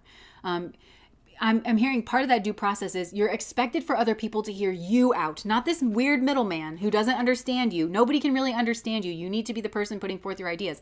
So if somebody listens to somebody else's like weird snippet description of you and takes that as a substitute for actually meeting you, having a conversation with you, getting to hear your ideas, a karmic cycle is just going to go in for that person. Because I'm hearing you have backers, you have investors in you and your ideas. They're supposed to be giving you a seat at the table. They're supposed to be giving you a microphone. They're supposed to be amping you up. They're supposed to be funding your projects. There's people here. There's karmic consequences to these people falling short of their pairing with you. It's absolutely devastating. They will not be allowed to keep what they have, is what I'm hearing. If they allow a middleman to divorce them from you. And this feels more than just a decision that they're making, but to not connect with you directly, to not have a conversation with you, to not build a relationship, to not hear you straight from the horse's mouth, which I think is their karmas that they're working on here too. And this could just be with like, I'm hearing 3 people. There's maybe 3 people here like that. Because you came in as a part of a structure with this group. Like you are this indigo child. You're kind of the central component of some kind of other structure that you're supposed to be kind of planted in the seed. But like there's a whole structure around you that makes you very sturdy. So these people are required to bolster you, protect you. There's something here they're meant to do for you, not for a third party middleman, not because of a third party middleman. So none of that's accepted on a spiritual level as being an appropriate course of action when it comes to you. Well, I didn't get to meet them because, so-and-so said that they were crazy and off their rocker. Yeah, they're going to. This is an Aquarian. So you have people around you that have karmas around working with Aquarian energy, different energy. And also they have karmas around resource is what I'm hearing. So you draw people that have karmas around resource of being too greedy, taking things for personal selfish gain or interest, buying into that on a spiritual level, this is very prosperity gospel. I believe that God wants us to all have our own personal plane. Private plane. Whatever money they put into a private plane, that's your money. Okay. They're supposed to be investing into pro-social, activities or something like that, which I think you have the idea for. It's not necessarily they have to give you their money. It's like the values you hold or something here like that. And there's major karmic consequences when people come into contact with you. But I kind of feel like this is, it feels like the people's karma that comes called due from their interaction with you, it has to do with their karmic, it's collective karma that they have for the collective, karma that they have to God, like to spirit. Because again, I just think that you're a conduit for that in some way. Just your energy makes you a conduit to that. So it's considered that repaid by the universe for people to invest in you, have a conversation with you, to give you a fighting chance. And I bet you anything, you're going to come into their life in some Aquarian form. So you look different than the rest of their community. You're talking different than the rest of their community. And how open and receptive are they? And how much do they one-on-one interact with a person like that? And there's this it was a cute YouTube video that I saw about a wolf. It was like the alpha wolf, and there was this little runt baby wolf, and the alpha wolf would go over to that little baby and play with it every single day so that its little peers would help him to grow and into his strong self, because the runt, it's not necessarily going to stay a runt, but he needed the investment of the pack, so he demonstrated that every single day. So I think these are people who are leaders in some capacity. They have the position, they are leaders in their field, they have the I'm hearing these people have the capacity to hear you and to understand you and to understand the potentiality of who you are and what it is that you're doing, and to believe in it and to invest in it on an energetic level first, but then potentially with money and resources. And so, yeah, you have people like that who are meant to. And that is because in past lives, potentially they didn't. Potentially they were more selfish or something like that. So this is interesting. This is a very interesting group. But so you have the responsibility to connect with self, to realize what your heart is telling you, and to have the courage and the conviction to follow your own path. But it might be rocky at first, but you will feel the tides changing. You will kind of recognize that you're not fit to go down like these other paths, and that things just don't work out for you when they do, and that you meet the worst, most horrendous people, I'm hearing, when you try to like go down that path, right? Yeah. And so, yeah, a big part of this is like your connections. And also, I think that that's part of the good karmas that come into these other people's lives that actually get to know you, is the friends that you have are actually nourishing to them. And they further turn. So what it does is it's like igniting something in other people. So I think it's like these people who are meant to work for you, now they have their own creative ideas that they're actually wanting to kind of go out. They understand something else, and they know the people potentially to actually bring that together. So this is like just a force is what I'm hearing. And this is like very much a domino effect. This is the gift that keeps on giving, really is what I'm getting. But I think that you have had to cloak your energy in the past, because like, you just didn't see your values. You probably thought something was wrong with you. I don't fit in here or whatever. So it's ugly duckling stuff, which we get on the channel a lot. So I think that's part of your karma too, is you look like the ugly duckling, but it's going to grow into a swan. That's another collective karma that's being played out through you, is the difference between instant gratification and what's gratifying in the long run, because you bring gratification in the long run, but people have to overcome their own devil energy. They have to, like the shortcuts, the things like that. People have to overcome that. And when they do, again, really brilliant, really amazing things start to happen. I'm seeing a lot of color in your space too. So there could be a visual component to this, but also like, something about color, eating color, surrounding yourself with color, or you may really connect. There's something about color, but I feel like this is also connected to place or locale, where it's like when you go into a new city or something, when you meet home, because this also feels like a person who is like, you have to find where home is. And color is a big way that you will do that. So it's like, I'm just seeing somebody walk into like a city that they never been to before in a different culture, and like seeing the color of the building and the skyline and the nature that's surrounding, and being like, oh my gosh, this is the color scheme that I'm drawn to, is what I'm getting. Like, there's something about the colors that a certain culture uses that also somehow get your energy to come online or spark creativity within you. There's a place where you're meant to be seated, but you didn't. Okay, so I've gotten this before too, where it's like these star seeds coming in. Everybody knows that like this is the change over, like the eras are changing, like we're moving into the age of Aquarius, right? So those are always like major times of shifts, and this is like a major judgment kind of time period. So I've mentioned this before, that there are certain energies that kind of watch the energies coming into the planet. So in order to cloak or disguise your energy, you didn't come in as this like star seed. You cloaked your energy, and you had to find the seed within you, and now you have to find where it's going, because they were looking for that. They were looking for, okay, we know they need to put this seed in this soil, because they know how they effed everything up. These energies kind of behind the scenes, they know how they effed everything up, and they know like what's going to be required. So they're looking for that seed to go to that place. Well, you came in, you cloaked yourself. You have to find your seed that you are, your creative talent or ability or belief. You have to turn it on yourself, and then you have to move yourself into the soil that you're meant to be planted in, and plant yourself there. And it might require it might require huge obstacles for you to overcome, especially if you're moving to like a different country or something like that. But again, you'll find the wind is at your back in terms of learning that language and stuff. But I'm getting goosebumps right now, like such goosebumps. This is it. This is how they're getting around it, is they have very very strong souls that have come in to be able to bridge the gap, to be able to do this. So turn your seed on, find out where it is, make your connections, follow your heart, know what place you are going to. Now they're giving me the sense of aroma. So I feel like it'll be the color that hits you first and then the aroma. And it might tie into past lives or something. Because I think that, again, they were expecting, oh, well, these advanced souls, they're going to come in right at the turn of the tide. Nope, you were here 3 or 4 lifetimes before that. That was another way that they kind of cloaked your energy. I just heard who would want to come here longer than they have to. But that's, again, like you did that because that was the way to do it.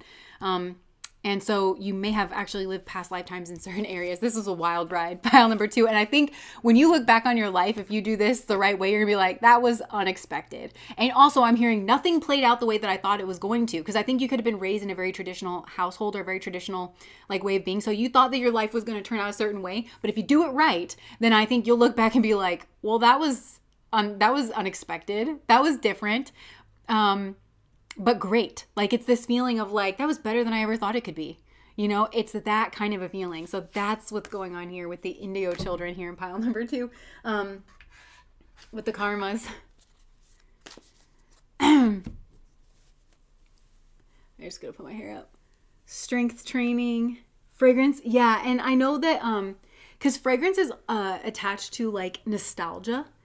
And that's where it's like, I think it's going to be like almost a remembrance, you know, of, even though it might be the first time that you've smelled something, it like ignites something in your soul. There's something really about location that it will assist you in like, turning on like your soul and the things that you actually remember. But this is like, I'm hearing, Mufasa to Simba. It's like, remember who you are. Right. Okay. Sorry. I like to pull my hair forward. I don't like it to be slicked back. Okay. So let me just get some other cards here. So, okay, another thing is like, if you've been thinking about moving and like changing location, as long as you're doing it in accordance with your heart. And I do just want to warn you, because the karmic reading that I have yet to post, but I've just kind of been pulling from, they talk about that busted root chakra energy and the unholy alliance with the mind, because it's not coming up through the holistic system. It's not the root chakra, then the second chakra, then the third chakra. You know, it's not coming up that way. It's just skipping all those and going to the mind. So the root chakra and this feeling of scarcity or insecurity, or I don't have enough time, or I need to make more money, or there needs to be more opportunities. And then the mind comes in and goes, well, I know how to do that. That's going to lead you, I'm hearing, to a place like California or Florida in the US, or a place where you think, oh, well, there's lots of opportunity, but it's a bear trap. Okay. You have to follow your heart. And I think for a lot of you, it's going to end you up in some kind of like countryside place, or a place where there's like the resources have been mined. And there's going to be a third door opportunity there, or somehow things are just going to work out for you there, because the land, you're of that land. That land has hosted you. There's a resonance there. Whereas if you go to these places where it's like, well, then I can make all my dreams come true. And it's just like the logical mind is saying like, well, I want this, and this is, it starts strategizing about how to do it. This is like the difference between intention setting and manifesting too. And like allowing the heart to be a part of that process. It's not saying that you don't go after your dreams, but it's saying like following the heart and, you know, then being able to do that. What's actually going to happen if you move to one of these places that your mind thinks is going to be the answer is there's going to be a lot more competition. There's going to be a lot more people around you. It's going to be hotter. I just heard it's hotter in like cities and stuff like that. It's going to agitate you, and it's going to cost you more than you actually gain from it, or something like that. And eventually you'll have to kind of move away from whatever that place is. I also heard, or it will potentially cause you to partner on some level with a person who is either who resonates with the values of California. And I have no idea what I mean by that. And like when I think about California, I think about like surfers and like hippies, but this feels like showbiz, maybe Hollywood, glamour. I'm just picturing like, yeah, glamour and, or anything that you would see in a magazine, glossy, something glossy, and they want you to be raw. And I'm hearing that quote from Sisterhood of the Traveling Pants when one of the more advanced actor guys, he was like, do not go to drama school. It will ruin you. It's like, do not go mix in with these very polished people. Like, it will ruin you. There's something about you being raw, like a raw material, something like that, and having those values and going towards like that space for yourself. Yeah, this is the journey of the fool and the unknown. Yeah, okay, so Yeah. Okay. So there's karma potentially. We've seen this a million bajillion times. Okay. Karmic attachment here. And the Knight of Cups for me can indicate like something sexual from the past that was poisonous or noxious. Seven of Swords, something hidden, something trickery. Somebody here could have like a hidden family even. I don't know. But this person is attached, to something that looks like the Wheel of Fortune. So there's somebody here, and this is karmic, right? So this could be from past lives, but this also could be an ex that you're associated with or something that you're meant to be seeing through this person. It looks like it's going to change your fortune. It looks like it comes with a lot of ease or something like that. Really what it's coming with is burden that's going to lead to the Five of Pentacles. Loss. Feeling... I just heard divorced.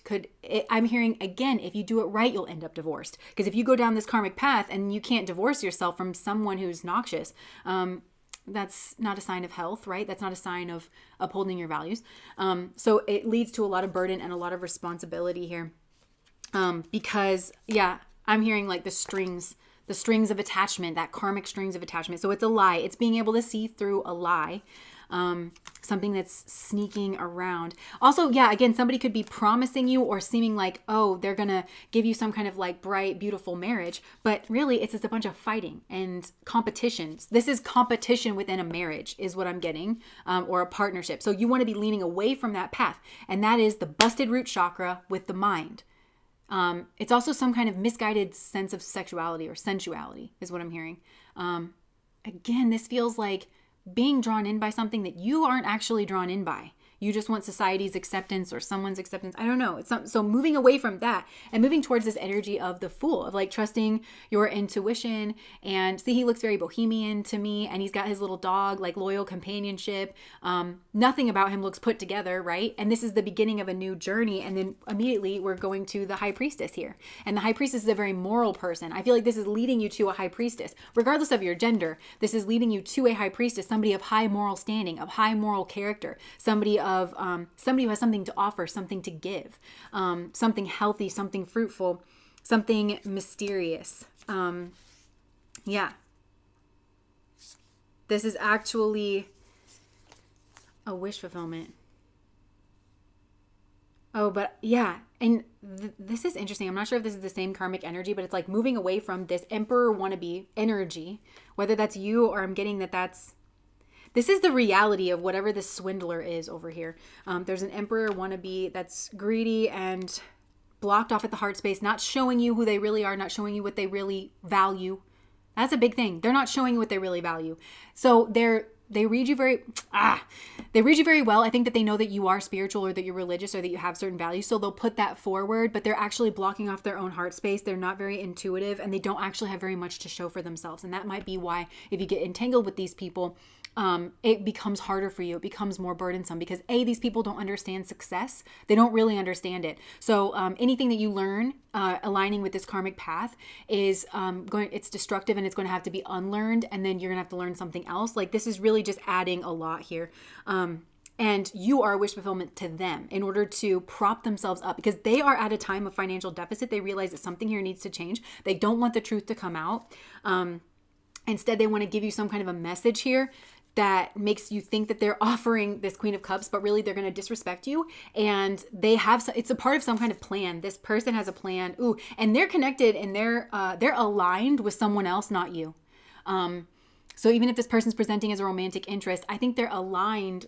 Their loyalty, their heart is with someone else. It's corrupted, but it's also like with someone else. And this is going to lead to a period of judgment where you're going to have to be alone. And if you're going to heal and if you're going to realign with God and if you're going to realign with spirit, you're going to have to be alone is what I'm getting in order to heal from that. So it's best. This is a part of the karmic lesson. Again, just like following your own heart energy, connecting with yourself, going on this energy of trusting like your own intuition that is going to lead you to this third door energy, something you could have never planned for. Right? So, interesting. Very, very interesting. So it's like very clearly two paths that you can kind of go down. And I'm seeing like there's that famous Hopi rock that's like they have drawn on it like the stairs, like the steps upward, and then all of a sudden the sharp decline, and it's supposed to like show society, like all this like, and then a steep fall off. But I think that's your path, should you kind of go on this fast and loose path. Oh my gosh, I'm killing it. Whoop, or this other path that's this third door opportunity. It's much more resonant. It takes time. It's all of that, right? Bring in the fresh people. Yeah. Third door, third eye. Yes. Cool. All right.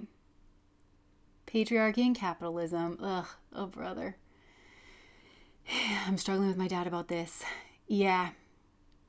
Okay, we get that energy quite a lot because I think that a lot of you are starseeds, and that's the path that they're trying to get you to distinguish between what is karmic, because it's very illustrious, it's very alluring, right? But it's fake. I'm hearing it's no wonder that you would have the feelings or the impulses towards whatever this is. It's just not real. It's hollow. It's veneer. Yeah. Okay. Hopi prophecy rock. Yeah, that's what it is. All right. Cool. Okay, I just don't like my hair right now. South Node in Libra. Okay, cool. Shall we move on to pile number 3? Okay, I don't know why, but I'm hearing that song. I don't know if that was the end of pile number 2 or into pile number 3, but I'm hearing that song, I'm Vanilla Baby. I'll choke you, but I ain't no killer, baby. I don't know why. Like, I don't know. Okay, maybe somebody here likes that song. Me, I like the song. Oh, thank you so much. Okay. I don't like no ifs and changes. Okay. So, we'll just have this be a lesson in vanity for me. Okay, so pile number 3. What is the karma from your past lives that you are pulling forward? Okay, so this is the agape card. This is one of the initiation cards, and it's definitely higher vibrational, like really, really. And I'm getting that there's some kind of stone that you could be called to work with lately. Interesting. Whatever stone it is, I'm hearing it's different for everybody. Like if you've been called towards like a certain kind of stone or a rock or something like that to bring into your space, or you've been debating whether or not you should get a certain stone, please do, because it's actually assisting you. I just heard for higher learning, like it's teaching you something for higher learning, or they need it to be in your energy, they need it to be in your space, or for some of you, like you could be I'm really getting that you're just feeling called to explore a certain stone, or to get a certain stone, or to work with a certain stone that is bringing a lot of peace and tranquility into your space. Yeah, like your physical space has a lot to do with this. Now with this, like this card is all about like transcendent love. And a big part that this card is about, that I always think about, I find it to be really interesting, is what, like it says something like, what if you were not the center of your spiritual practice? Or I think it even goes so far as to say you should not be the center of your spiritual practice. And how would your spiritual practice change if you were not at the center of it? If it was source energy, if it was God energy, if it was nature energy, if it was other people. I'm hearing lead me to the rock that is higher than I. That's what's transcendent about it. It's transcending the self. It is transcending the ego. It's transcending the egoic barriers. And this goes back to what we were talking about in the beginning. This is kind of a continuation of that original thought of the lens, and getting beyond the energy consciousness of just the ego that thinks that it is you, when in reality it is just a part of you. It is a tool that is meant to help you merge and integrate with the physical world and have the experiences that you are meant to have here. It's meant to keep you safe so that you can continue to interact with the Earth School for as long as you potentially can, but it's in no way, shape, or form you. And I'm hearing this is especially true in the West when we start talking about you and we talk about individual rights and certain things like that. It's not that we shouldn't have those conversations, but it's like we get so trapped in like just looking at ourselves through that lens of this encased kind of being. So they're saying instead, what if you were not at the center of your world? And I'm hearing The End of Your World by Adyashanti, which is an amazing book, and it really, really clearly sums up enlightenment. Also, somebody did ask me a while back when I said that I'm not an enlightened person, why I felt that way. And But they were saying it kind of like, oh, Jess, like, why don't you think you're enlightened? Because enlightenment is not a substitute for good. It's not a synonym for good. Like, I think I'm a good person. I think I'm a seeker. I think I'm on my path. But enlightenment describes a certain state of consciousness that very few people are in a continuous level. And Adyashanti, really, I think he does the best job of any of the spiritual teachers of explaining that reality, that there are different forms of enlightenment, that you can have an enlightenment experience, and I've certainly had those, where my perspective and my consciousness transcends my own personal perspective, and I do know myself on a very visceral level to be one, like with everything, but that's an enlightenment experience. And that's not the same as being an enlightened being, of just naturally having that be your genuine perspective. I'm not talking about putting on some kind of weird song and dance, because the Western, because of our reliance on the ego, it's very performative in the West. Everything is putting your best foot forward, your brand, even like the act of writing your resume. It's like, here are your skills and here are your accomplishments. Well, you can go to as many retreats that you want to go to and put that on your two-dimensional resume. It doesn't make you any more enlightened. It's an actual state of being, right? And so part of this state of being is this transcendent nature, transcending the ego. And it's ill-advised, I'm hearing, for just anybody to transcend their ego. Not everyone is ready to take this next step. With this group, it is a part of your karma. It's kind of the release of all karma altogether, is like transcending that egoic consciousness of the me. I do everything in pursuit of me. Not everyone is ready to take this step, right? And we've talked about this a little bit before. And I like to, in Jyotish, the science of light, the Vedic culture, there's 4 aims of life. And I think spiritual people do a real disservice when we talk about spirituality and we only hone in on moksha, on enlightenment, of liberation, and of what liberation truly means is like the elimination of ignorance. And ignorance from the Vedic perspective is the belief that anything in the world is like ultimately real, okay? And I'm not talking about dissociation. This is an elevated perspective, and you have to have the base perspective in order to transcend it and have an elevated perspective. So we encourage spiritual bypassing, and we encourage misunderstanding. We encourage performance. We encourage fakeness, phoniness, materialism. We encourage all those things when we don't talk about the other aims of life and a spiritual existence, which is in no particular order. We have kama, which is the pursuit of passion and joy. You have, which you primarily get through relationships and friendships, right? And just experiences that make you happy. You have artha, which is the building of money and security, and community is very tied into that. That social investment through taxes and programs and other things, like that's considered an aim of life. And if you're not ill in the head, it actually does bring you a certain amount of joy to provide for your community and to make sure everyone around you is like well and up and coming. And then the other one is dharma, like that sense of passion, that sense of duty, right? And that's the soul's journey around the zodiac. It's not advised for somebody who's just coming in to skip to the end. You have to kind of know what phase you're in. And there's like 3 phases through the zodiac overall. But then if you follow through the nakshatras, there's just different phases in the soul's journey, right? So just not everybody is prepared to do that. And you can really harm somebody by encouraging them to take that step to spiritual enlightenment. But like I said before, this is a group who is maybe called to talk about some of these things, or you do talk about some of these things with your friends, and you're being encouraged to, again, take that more nuanced perspective, to hear your friends appropriately. And if they're meant to be focused on kama, on finding passion and joy, but doing that in a healthy, holistic, well-rounded way, encourage them. That is their spiritual path. It doesn't necessarily have to do with enlightenment. And even though that is your path, and I'm hearing teacher, healer, master, or student, teacher, healer, master. So I feel like I'm hearing teacher very strongly. So some of you, it's like maybe you have been in the phase of teacher like for a long time, but you're kind of transcending to master. Like I'm seeing a connection here between teacher and master. But yeah. Oh, you're a master teacher.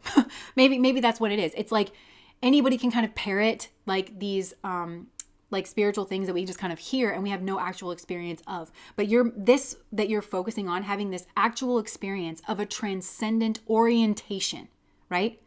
This transcendent orientation, going back to the very simple question of what if you were not at the center of your spiritual practice?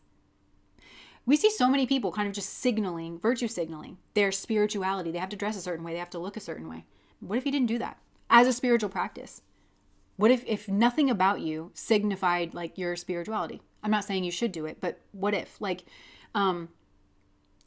this transcendent nature. So this is like a genuine orientation to something that transcends that me energy. And for some of you, it's like you're just entering a phase of life. Maybe this is your hermit phase of life, of, okay, I just felt anger come up within me, or like resentment. So part of the karma. Okay, so for some people that chose this group, it's like you're dealing with a person like this who is actually called to transcend their egoic nature, and it's pissed you off. Like literally, for some of you, that's why you got called into this pile, is because you're dealing with someone like this that you don't understand, and they're I'm supposed to trigger you. Okay, and it's not a bad thing to get your ego triggered, so I'm just letting you know. They're better than you in every way. In every way, they are better than you, and it pisses you off. And that's the truth of it, though. And you need to submit to this person's you need to be able to admit when someone is more advanced than you. And there could be something about this person that makes you think they shouldn't be more advanced than you, because maybe you do have a very limited 3D kind of a perspective, and this person is younger than you in the flesh, but I got to tell you, ain't no way they're younger than you in the spirit. And you will be actually like embarrassed when you cross over potentially at the ways that you've interacted with this very high vibrational being or very high ranking being, because they potentially have come. That's all these different dynamics that we have here of older, younger, these like concepts that we have that our egos form themselves around. They're all learning tools. You have to kind of bump up against these things, right? But there could be something about this person.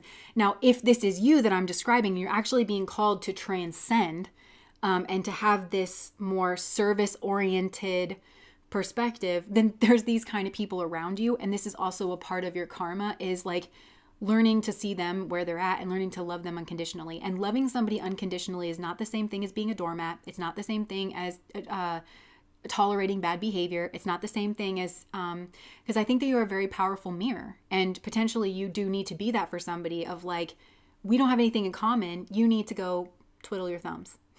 Like you need to go do whatever you need to be doing. So there's some element of a preoccupation here that I think is going on between these two energies, whichever side you find yourself on, because the lower vibrational soul, and I don't mean that in a derogatory fashion, we all go through all of the stages, but somebody who's meant to be learning and who has the love of spirit to have come into contact with this person in whatever way, there's a preoccupation with this higher vibration soul because they can't understand them.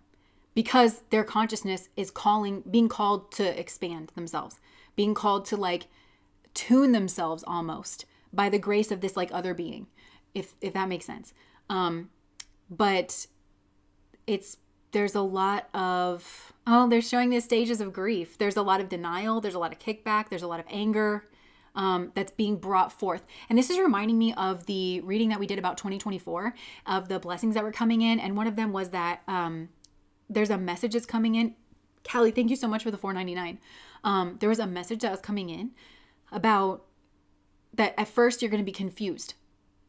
Like this energy or this person or this message, at first you're going to be confused, but it's just because you don't have the perspective.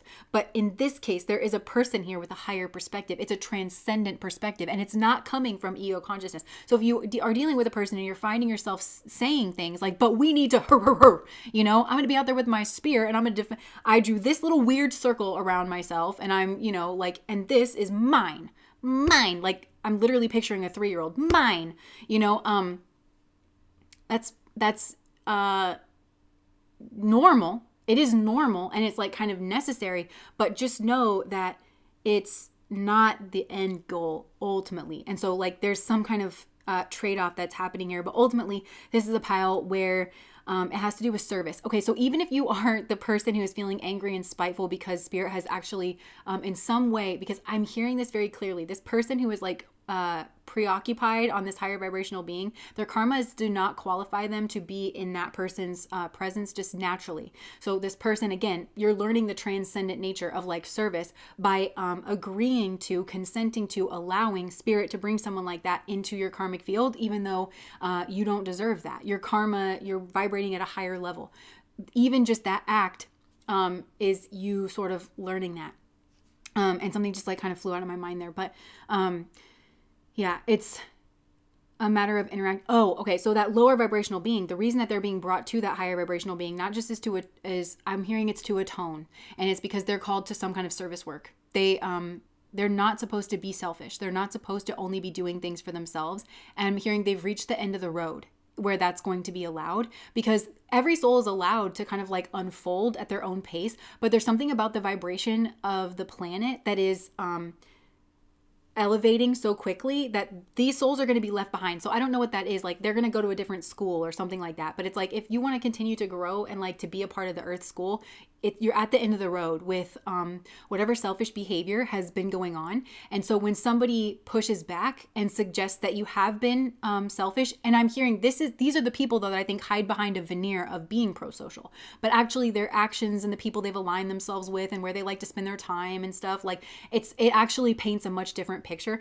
This is reminding me of like when I was younger, I remember somebody saying like, no, you should actually go through your checkbook. You think you have certain values. You should go through your checkbook and like see where it is you spend your money, and that's where you're gonna know your values. And I was like, wow, I'm so much more vain than I thought, because like during that time it was like so much of it, it's like I was going to the gym and I was going like everything that I was spending on like clothes or and of course we have to take care of ourselves in that way. That's not what I'm saying, but I was like, it gave a much different picture of my values than what I was being honest with myself about. And it doesn't make us good, bad, or anything else. It's like we have to be able to see ourselves very clearly. We have to not be willing to lie to ourselves about those things. I can tell myself that I have certain values. It's not actionable. It's not actionable in my checkbook. I could be spending that money doing, if that was really where my values are. So why do we allow there to be a disconnect between what we say our values are and the things that we're very actionable towards? So that's what this group is kind of being called to. And I do think like for some of you, you're really being called to live this pretty permanently, like living in that different vibrational state that I think Adi Ashanti calls maybe like a permanent state of enlightenment, or to work towards that. Or again, I'm being told to just keep bringing this back to the question, what if you were not at the center of your spirituality? What if it was something else entirely? What if you were lead me to the rock that is higher than I? Is there a rock that is higher than you? What is it? And how do you prostrate to what that rock is? I'm hearing choose, or one will be assigned for you. And I think this means that it'll be capitalism. It'll be consumerism. It'll be keeping up with the Joneses. That'll be the rock that is higher than you, that society is going to fill in the blank if you don't pick one, right? And devote your life to whatever that is. Devotional energy, bhakti. Yeah, and for a lot of like Eastern traditions, there's so many different kinds of yoga and different kinds of systems, but it's said the highest system is bhakti yoga, and anyone can do bhakti yoga because it's just devotion. It's connecting with that devotional energy that will transcend you from that egoic space. So for some of you, it's like you're kept at a very, you're keeping yourself, like that perspective is just keeping yourself at a very tight, very limited, kind of an energy. And you're being asked to transcend that. It's not enough to just post a picture of your crystals on Instagram. And I'm also hearing that quote from Jesus where he says, if you want, the fame and the power and the money, that is your reward. But if you're seeking something different, that's the reward of heaven. Seek your treasure, not in the land that passes away, but instead seek it in heaven. Build your soul energy, connect, transcend.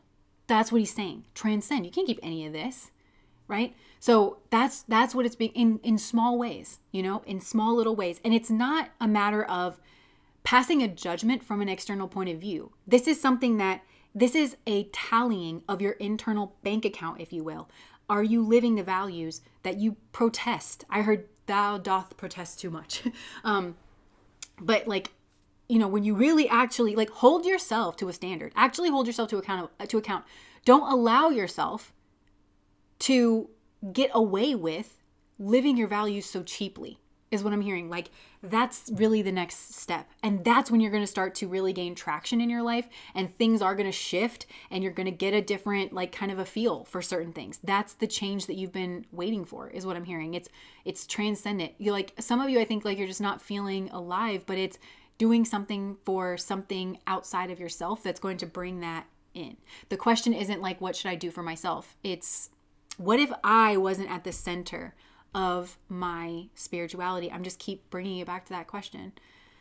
And there's something about openness. And okay, it says agape, right? But then I'm reading it as the word agape, which is open in English, but I'm hearing open sesame, but I'm also like, a lot of times we use the word agape. Like in my mind, it's associating with like having your mouth open, having your mouth agape. So I don't know if there's this energy of just like awe or astonishment. Oh, okay. Yeah. Bringing in a sense of like awe or astonishment. I think that's the magic of life will unlock itself for you. There's a world beyond this world that you cannot see, but it's because of the perspective and it's because of the lens that you take. And you will, whatever trips that you could go on, there is a beauty in this world that is more breathtaking than any beach that you could ever find yourself at, any land that you could possibly go to. It's the land that is within, and it is more beautiful than anything that you could ever imagine. And it's right in front of you all the time. And I'm just seeing that mouth open, like awful energy of what life can be, what humans can be, what you can be. I'm getting goosebumps now. And that's really the key, is this like transcendental service-oriented nature. But some of you may need to cut like certain ties, or you may... And I'm hearing this as well. Okay, so I read something the other day, and this person was saying that they felt like they had negative energy around them, and that they had, cut ties with whatever negative energy was. But then they were saying that they were continuing to have the negative issues in their life that they were attributing to whatever negative energy they were trying to sever themselves from. And also they were saying that certain quote unquote light workers were calling them by like an entity name, like saying that they were like of the devil or something like that. And my first thought was like, did you honestly think that you severed ties with whatever negative energy that is? Because nothing changed in your external environment. Thank you so much, Elena, for the $50. Because I was like, nothing in your external environment changed. This is a very scientific view of the world, right? I initiated a certain change and nothing in my environment changed. So why would I think anything actually occurred, right? That's like red flag number one. But also, and she was kind of talking down, condescending to certain light workers, that they were calling her out. Well, if they're light workers, then why would they call me out?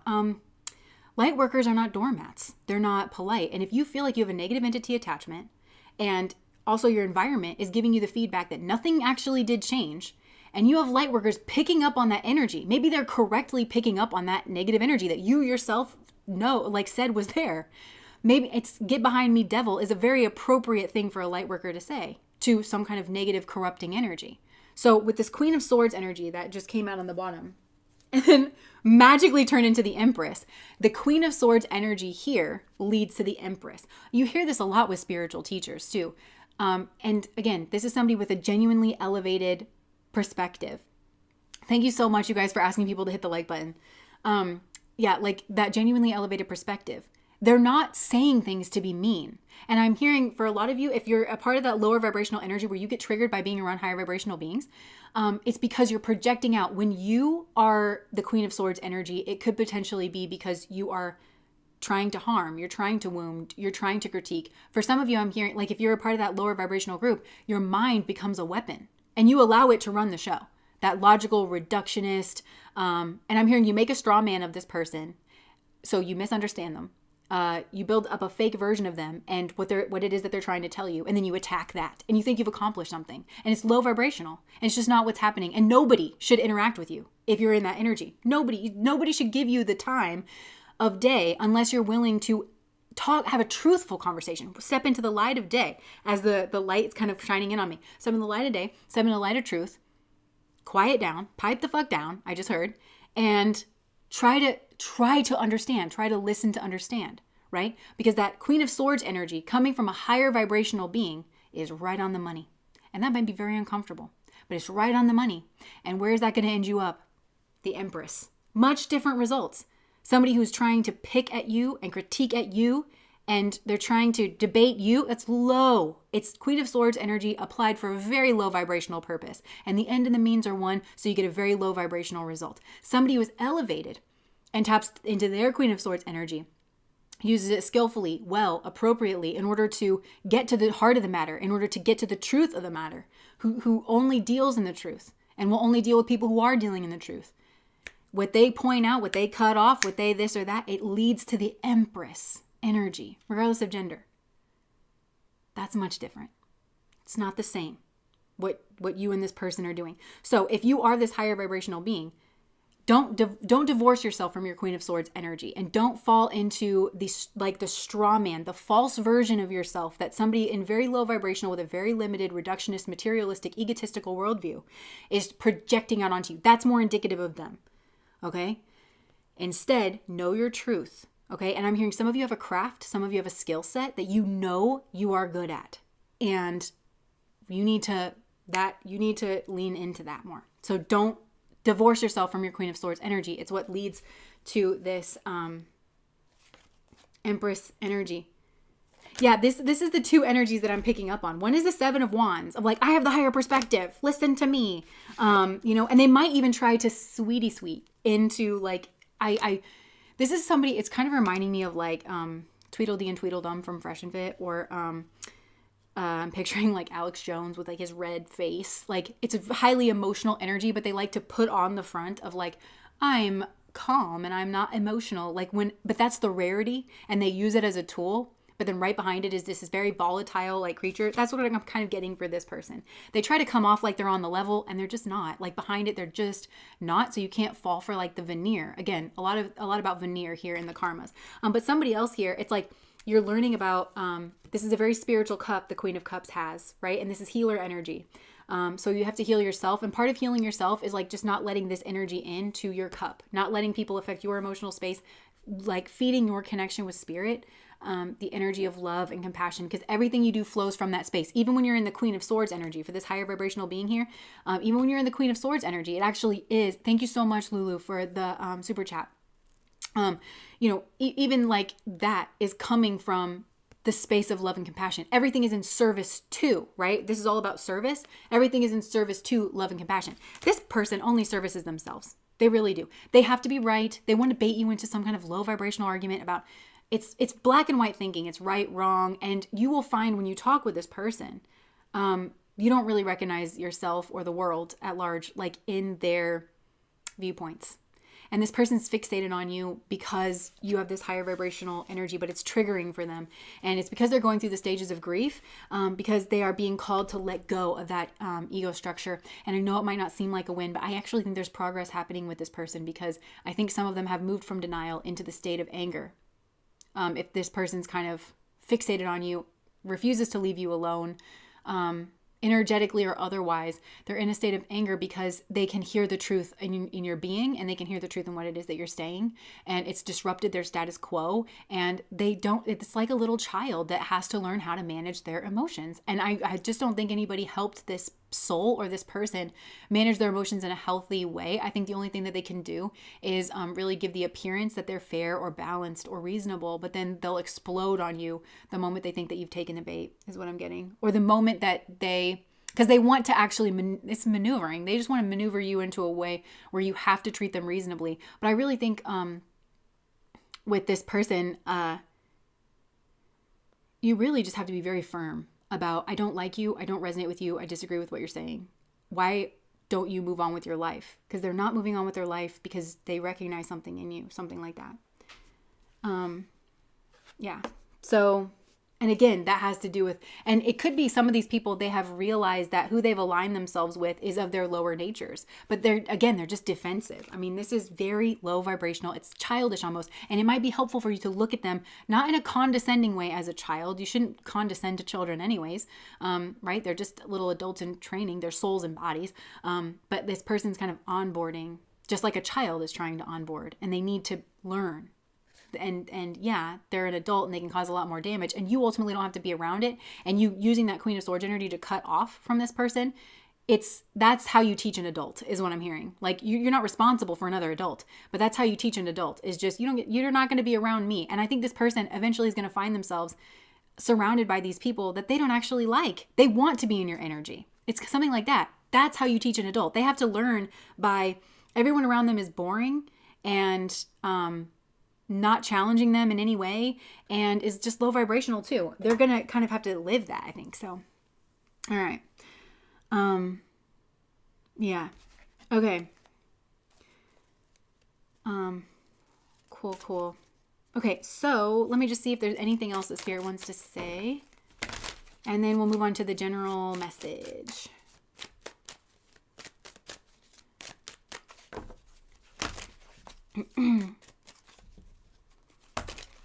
I just keep hearing that song, I'm Vanilla Baby. Look, yeah, this is the builder and the saboteur. And it's the different timelines is what I'm hearing. So this one person, they followed a saboteur in their past. They've become the saboteur. They align with the ethos, the morals, and the values of the saboteur, and they seek to sabotage. This person is very sabotaging. I just think they like to give the impression that they're diplomatic in their cadence. Like, it's not natural for them. But when it's like, that's the way that their Mars energy is. I would be very curious to know what this person's Mercury is in and what their Mars is in. Because this person is just very... like even kill, but it's to get something. It's in service of, again, selfishness. It's in service of self, and there's strategy behind it, but it's not their actual temperament. They just want to be seen that way. So just be somebody that you know, and if you're picking up intuitively that somebody is just not worth getting involved with, then just don't. But you represent the builder energy, that like kind of higher path. And this person is also emotionally up and down, like whoever this is, up and down and up and down and up and down. And they're finding their temperance energy. And the way that they're doing that is, again, this is like an elevated being. They're meant to become the elevated being, but first they've got to see it. I don't think this person's seen one before. And it makes them feel defensive. It makes them feel called out. And they are being called out, but their ego has been challenged. Again, this is the difference between somebody who's genuinely a seeker and on the spiritual path. When you recognize that somebody has an elevated perspective, it's stupid not to let that person call you out, especially if you know that they're well-intentioned. It is, you know that quote that's like, it's no sign of health to be well-adjusted to a sick society? Yeah, it's also no sign of health for like to not have anybody that you recognize as having a higher perspective. Thank you so much, Erica, for the $27.99. It's no sign of health to just expect. This person also like expects people to not call them out. Like, well, you don't rock the boat. You don't challenge me. And that's what I call a friend. Okay, well, good luck. Like, I want my friends to tell me the truth. Not random people on the internet that don't know me genuinely. Like, you know, sometimes, again, I'm just saying that because toxic people are going to hear that and be like, well, I've given you feedback. And it's like, I don't know you from Adam. Maybe you're maladjusted. Why should I listen to you? You don't know me. But I do have people that know me. And I do have people that I recognize that I trust. When they call me out, I listen to what they say. It's not everybody. It shouldn't be everybody. But I have 3 or 4 people that I can name that when they tell me something, I know that I should really listen to them, you know? And I would never want them to just smooth over like in my ego. I just wouldn't. It's a very different perspective that you have from this person. This person thinks if you point out the truth to them that you're their enemy. LOL. So they've surrounded themselves in an enemy territory, people who kind of feed and prey off of their own unwillingness to deal in truth. That's really what it is. And I think I'm supposed to be calling this out very bluntly and matter-of-factly. So again, you are learning to kind of transcend this projective energy. So when there's such a difference here, because I think some of you, again, these people have not qualified themselves into your karmic energy. When there's such a difference here, like there's a reason that usually by vibration you would be kept away from this person. And it's because you're going to be around people who you all mirror back at around the same like energy. That's not going to happen here. And so you have to really bolster that, like, you know, compassion, I'm hearing you need to align with a rock that's higher than you. And you need to be getting your feedback from that place and not from that place. You know what I mean? All right. Oh, thank you. Yeah. Okay. So I think that's all we have for pile number 3. I'm going to move on to the messages from Spirit. I do have that Vivian Westwood. You know, I was trying to think of her name. I didn't take very good care of this necklace when I got it. So don't look at the state of it, but I love it so much. All right. So I think I'm just going to jump into the message here. Why can't I get that song out of my head? I don't want no whips and chains and you can't let me out. Okay. My weekly Sunday school, but literally so much better. You know, it's so funny because I want to go to Sunday school, but I don't want to go to like actual Sunday school, you know? So I'm glad that this feels like weekly Sunday school. Okay, so new energy, Spirit. New energy, general message, just a general message here.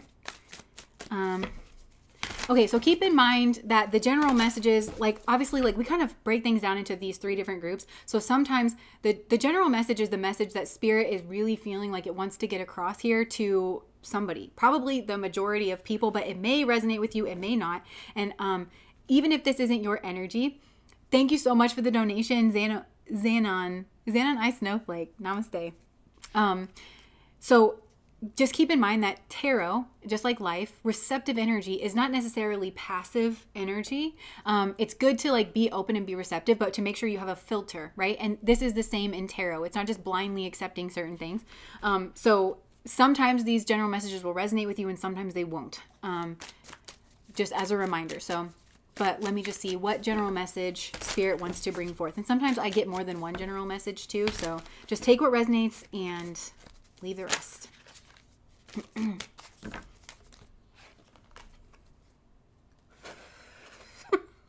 I don't know why I felt like doing that. Okay. All right, spirit, what is the general message?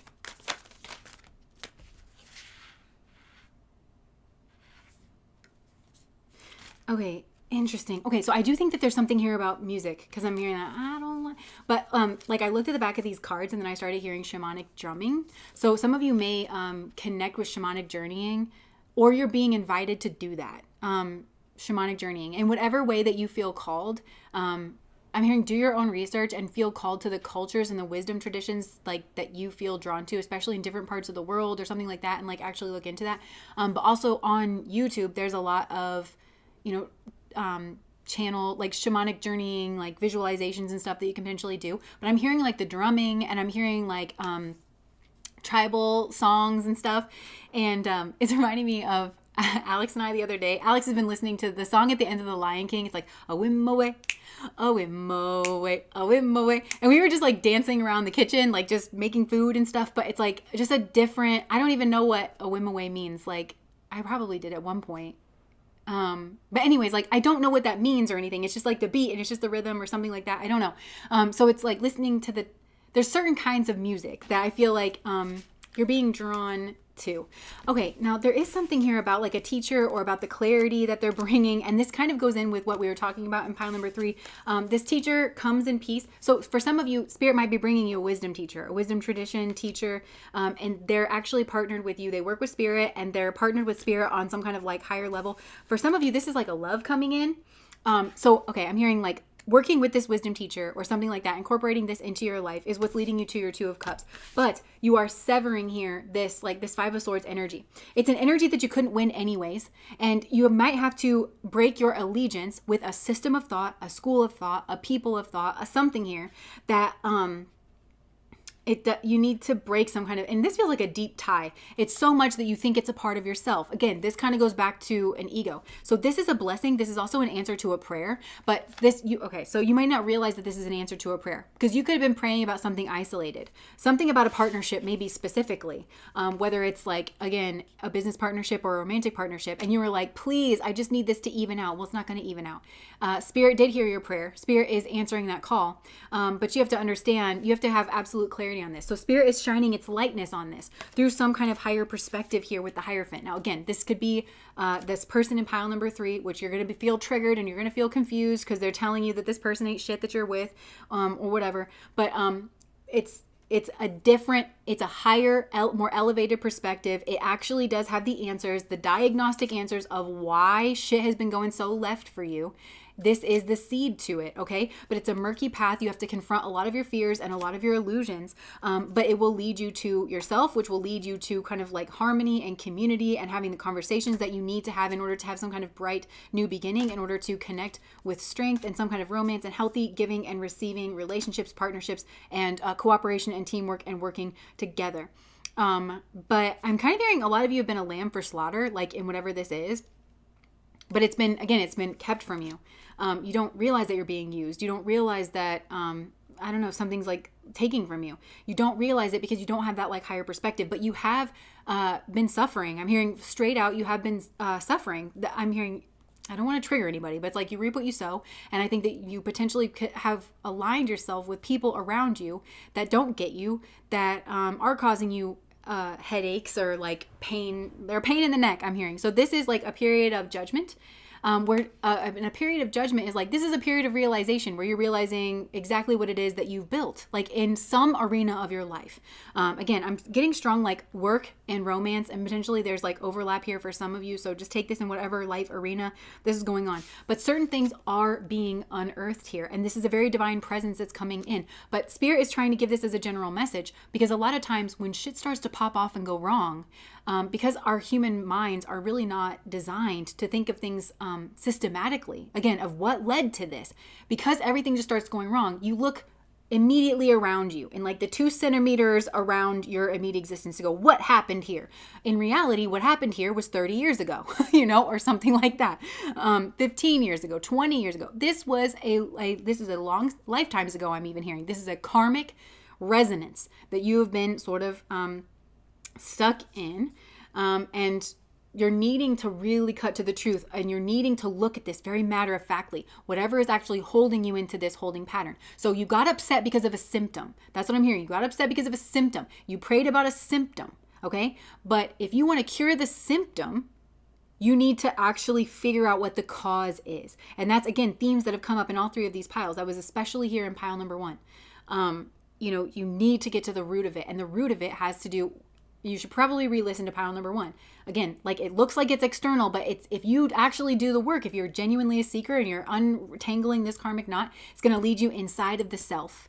And where there was a split early on between what you actually value and what you were taught that you value, because you don't actually value that. And I think some of you really have built an entire life on this kind of like rocky foundation, somebody else's values, and it feels like a father. It feels like a paternal energy rather than your actual values, and it would have led you down an entirely different path with an entirely different career field or partner or whatever. These major decisions, they don't just come about. It's like these smaller things that lead up to making these bigger decisions. Now you have to have the worldview of that. You have to have that perspective. You have to understand that everything is connected, right? And I'm not just talking about in an energetic woo-woo kind of a way. I'm talking about in a very practical, very pragmatic, very tangible sort of a way. There's linkages between our inner selves and the external world and the way that we navigate the external world, which is why our lives provide us feedback, right? The consequences of like our actions can provide us like certain amounts of feedback. Noir said, I feel tomorrow's reading already bleeding into this one. Yeah, Alex was saying that too, that you really felt that the 2 were connected. Okay, so that was the King of Swords that came out. All right, so what else here? So I'm hearing, it kind of is blending in a bit to the other piles, really, all of them. Because I'm hearing, lead me to the rock that is higher than I. And okay, so I'm hearing that, like if that was your prayer, lead me to the rock that is higher than I. Help me identify the rock that is higher than I. Help me recognize it as being higher than I, so I don't make a fool of myself, But also, I'm hearing that quote that says, if the only prayer you ever said was thank you, that would be enough. Because, I'm hearing, don't be mad. Like, I'm just hearing, like, you're praying for this and Spirit's giving you the medicine. But I'm hearing Mary Poppins, just a spoonful of sugar makes the medicine go down. Like, but it is medicine, yo. And, like, it tastes bitter. But it is the medicine. It's what you need. Like, when you hot dog pill, like, something, a medicine that your dog needs, like, you know that he hates it, but you also know he needs it. That's you and Spirit right now. Okay. So you have to get that. I'm just hearing plain and simple. You have to get that and part of this is understanding your own limitations. I just heard, do not worship your own limitations. That's ego. Don't identify yourself by your limitations, but identify where your limitations are. You need to be able to admit where you yourself are limited, where you yourself have maybe gotten yourself into a bit of a bind or a pickle. This is the seat of all wisdom. So being able to say, look, I don't know what I'm doing, because no person in the West, like where everything is like on the individual, right? Which is bonkers. But everything comes down to the individual. It's like, it's always an individual failing, like, whatever happened here. Like it's not about identifying the failings. You're not supposed to be able to hold all of the wisdom of the universe or all the intelligence of the universe. Of course not, which is why we're a social species, but you need to know where to go to get the information that you don't have and that you haven't built. So that's part of this higher perspective, you know? You may have a higher perspective for other people that potentially, yeah. Okay, I'm also hearing this higher perspective that's coming in. Some of you might be used to being the higher perspective or having the higher perspective or being looked upon as an authority. You will have nothing to give this person who has a higher perspective for that reason alone, because you'll always be looking for a way to like one up, or like a part of you will, like it's subconscious, in order to even out the playing field. And for that reason, you've been brought to a person who doesn't want what you have to offer, who needs nothing from you. And it's really only supposed to go one way. And that's very intentionally by design, because that's what you need in order to get better. Oh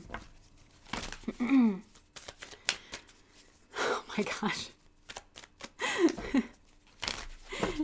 Just reading the chat. Okay. 3 is a very bitter medicine. I hope I'm at the end of this cycle.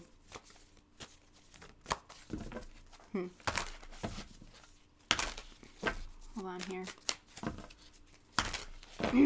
All right, Spirit, anything else that you want to say here? Okay. The cycle that you hope you're at the end of is the cycle of grief.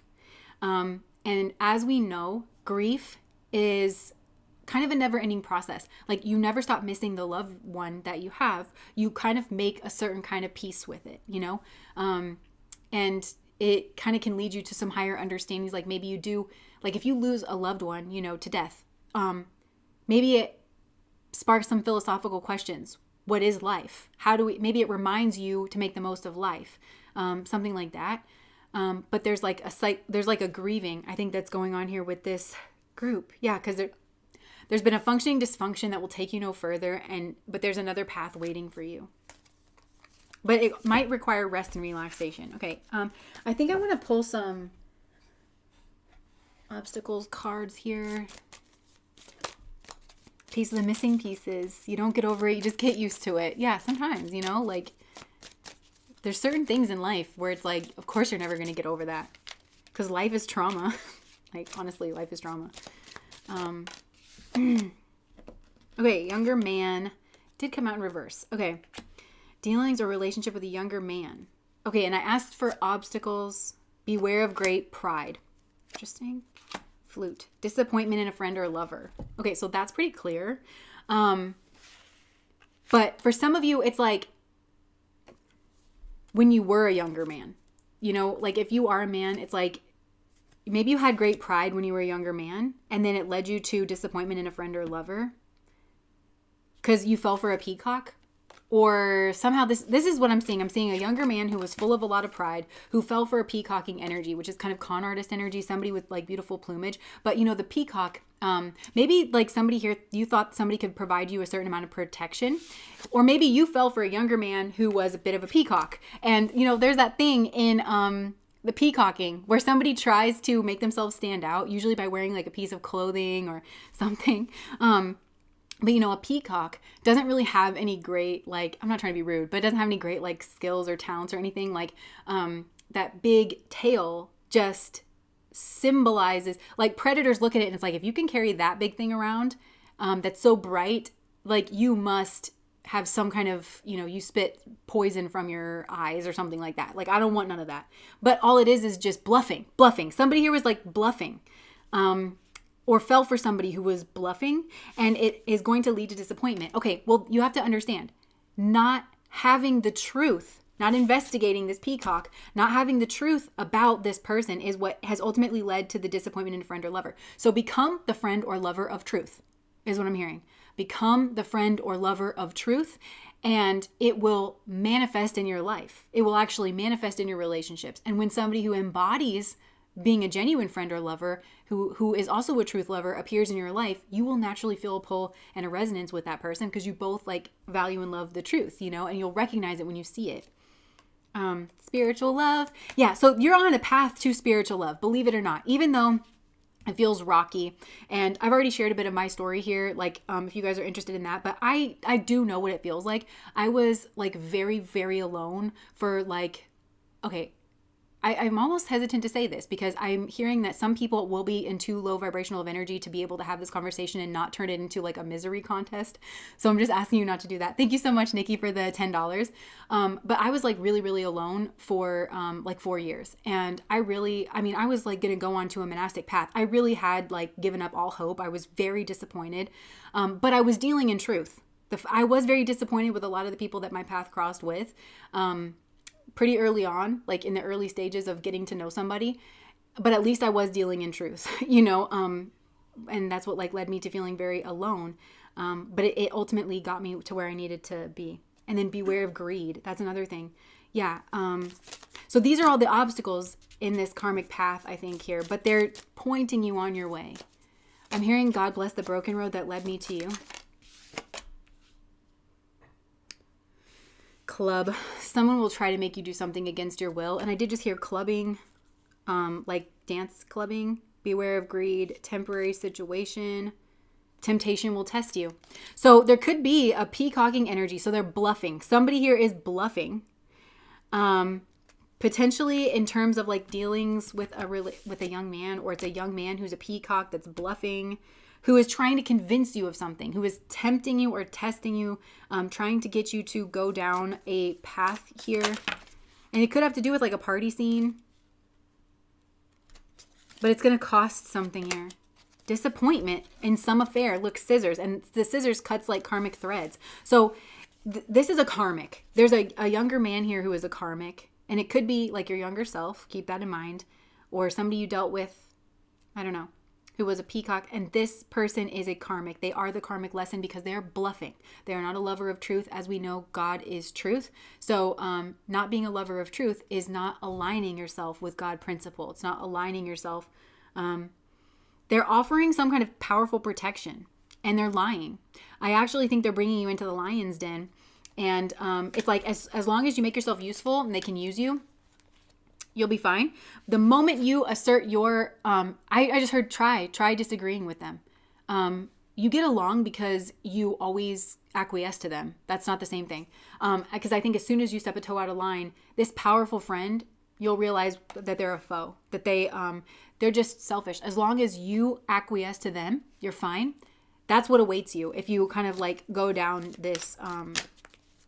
Okay, I'm also hearing club. So there could be clubbing. That's one thing. Like the party scene or whatever, or like getting into a club. They're promising you some kind of exclusive access into a club. Look, casket, someone going out of your life or the end of a situation. I think this is a soulmate energy if you go down this path. Broken bridge, unsuccessful outcome to a problem. Yeah, there's an unsuccessful outcome here. To great happiness. Going down this alternative path because there's a rat. Okay, somebody is working against you or behind your back. There's a rat. And the rat, yonis in Vedic astrology, they are kind of the suburban housewife types. So I don't know if this is a suburban housewife. Could be your own if you are married to a suburban housewife type. That's a possibility. Or this could be a mother figure, or this could be somebody that's a part of this club but is also some kind of suburban housewife. I'm particularly hearing like isn't working, doesn't want to work, seems bubbly or seems like they have everything together, but they're really working against you or behind your back, and they're trying to erode your happiness, and they're trying to break bridges here. They're trying to induce getting somebody out of, I just heard, the hell out of your life. Somebody here, it's an actual soulmate energy that's aligned with you, is somebody here is viewing that person as a threat to their dominance and control over you, and getting you to acquiesce to what their own demands, and also getting you to buy into and believe the illusion, this peacock illusion, right? Like whatever, this is a con artist that's aligned with other con artists. And so they're trying to get you to buy into that illusion. There's somebody here, it's a soulmate and they're the real deal. And if you get a taste or a whiff or something of that real deal, then you're going to know the faux deal, and they don't want that. So somebody here is undermining that, and they will continue to undermine anytime somebody actually comes into your sphere that actually is aligned with you on a soul level. Love. And this came out over here like next to the spiritual love. So carriage, a journey either physical or mental. And I do feel like, again, if you're aligned with pile number 2, I definitely think there could be a location change that you will recognize by the colors and first the colors and then the smell of some place that you are going. I'm sorry. I'm seeing that scene from Chasing Liberty where she's like, I want to swim in the Danube. And he's like, it's the Platava. And she's like, nobody wants to swim in the Platava. And she's like, I want to smell it, or I want to taste it. And he goes, be sure to smell it before you taste it. So there's somebody here who could be just like full of like, and I want to this and I want to that. And then there's somebody else here who's like, make sure you smell it before you taste it. Okay. Like Platava means unhealthy bacteria level. Like, in English, or something like that. I want to remodel the kitchen. I want to fix all these things and do all these projects around the house. Yeah. I'm being called out right now because I remember you guys heard me say that I'm taking time off. You want to know what I've been doing in my time off? I painted our entire kitchen. I was like, it'll take a day or two. No, it has not taken a day or two. I can tell you that. And I always do this. And who could have predicted that? No one could have predicted that. Like literally no one could have known. Okay, so, yeah, Alex did get me. You know what? He's been getting me for 12 years. Like, he's been constantly telling me these things for 12 years. But I'm just, like, so optimistic. I'm like, I'll just do this and I'll just do that. And it'll be solely fulfilling because I'll listen to my podcast. And by the end of it, I'm, like, weeping on the floor. Like, why would you let me do this? Husband outing you publicly. That's really the only way that he's going to be able to get through to me is public humiliation. Because I will obviously just keep doing this. Okay, so, oh my gosh, and then look, the bridge card just fell out over the casket in the broken bridge. Successfully overcoming a problem. The key, successful outcomes to your problems. Beware of greed. That's what it's saying. Beware of greed, because it's greed. Remember we were talking about the lens thing, like at the beginning of this like whole reading? The lens of greed. And being so like I want more instead of I just want what's for me and I want everyone else to have what's for them. And I trust that I don't always know what's best for me because I'm very Saturn dominant. So this is a very Saturn dominant perspective. Forgive me if this is going to be a little off-putting, but limitation is a really good teacher. I'm so grateful for the opportunities that I didn't have, for the times that I didn't have money and I couldn't go out or I couldn't do this or I couldn't do that because honestly, like it really did keep me humble. There's so many good things that came from me experiencing my own limitation.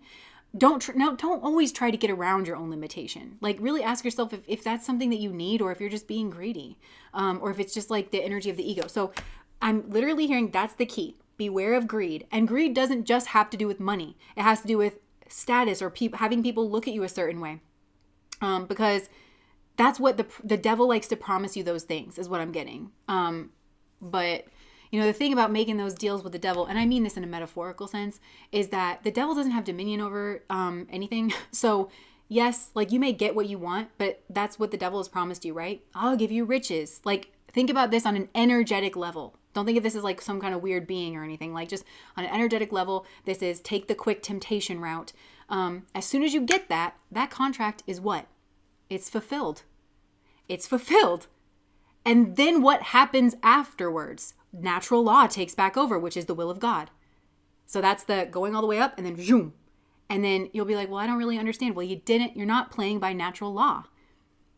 And then that's when you kind of have to go back and be like, oh, I could kind of see this person was full of shit this way and that way. And I didn't see any of those things. And yeah, it got me to this peak, but boy, did I fall off. It wasn't holistic success because what I wanted in the past was, it was just short-sighted and it was driven by greed. And so I wasn't considering all of these things. Like, right? That's the spiritual path. It's a spiritual perspective. We all have to remind each other of that and hold hands and kumbaya and make sure that it's all of us or none of us. Like it really is all of us or none of us. So greed is the worst teacher, but it is a teacher. I love the way you said that.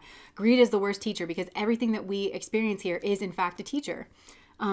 Yeah. Through the chains and the cards. Yes.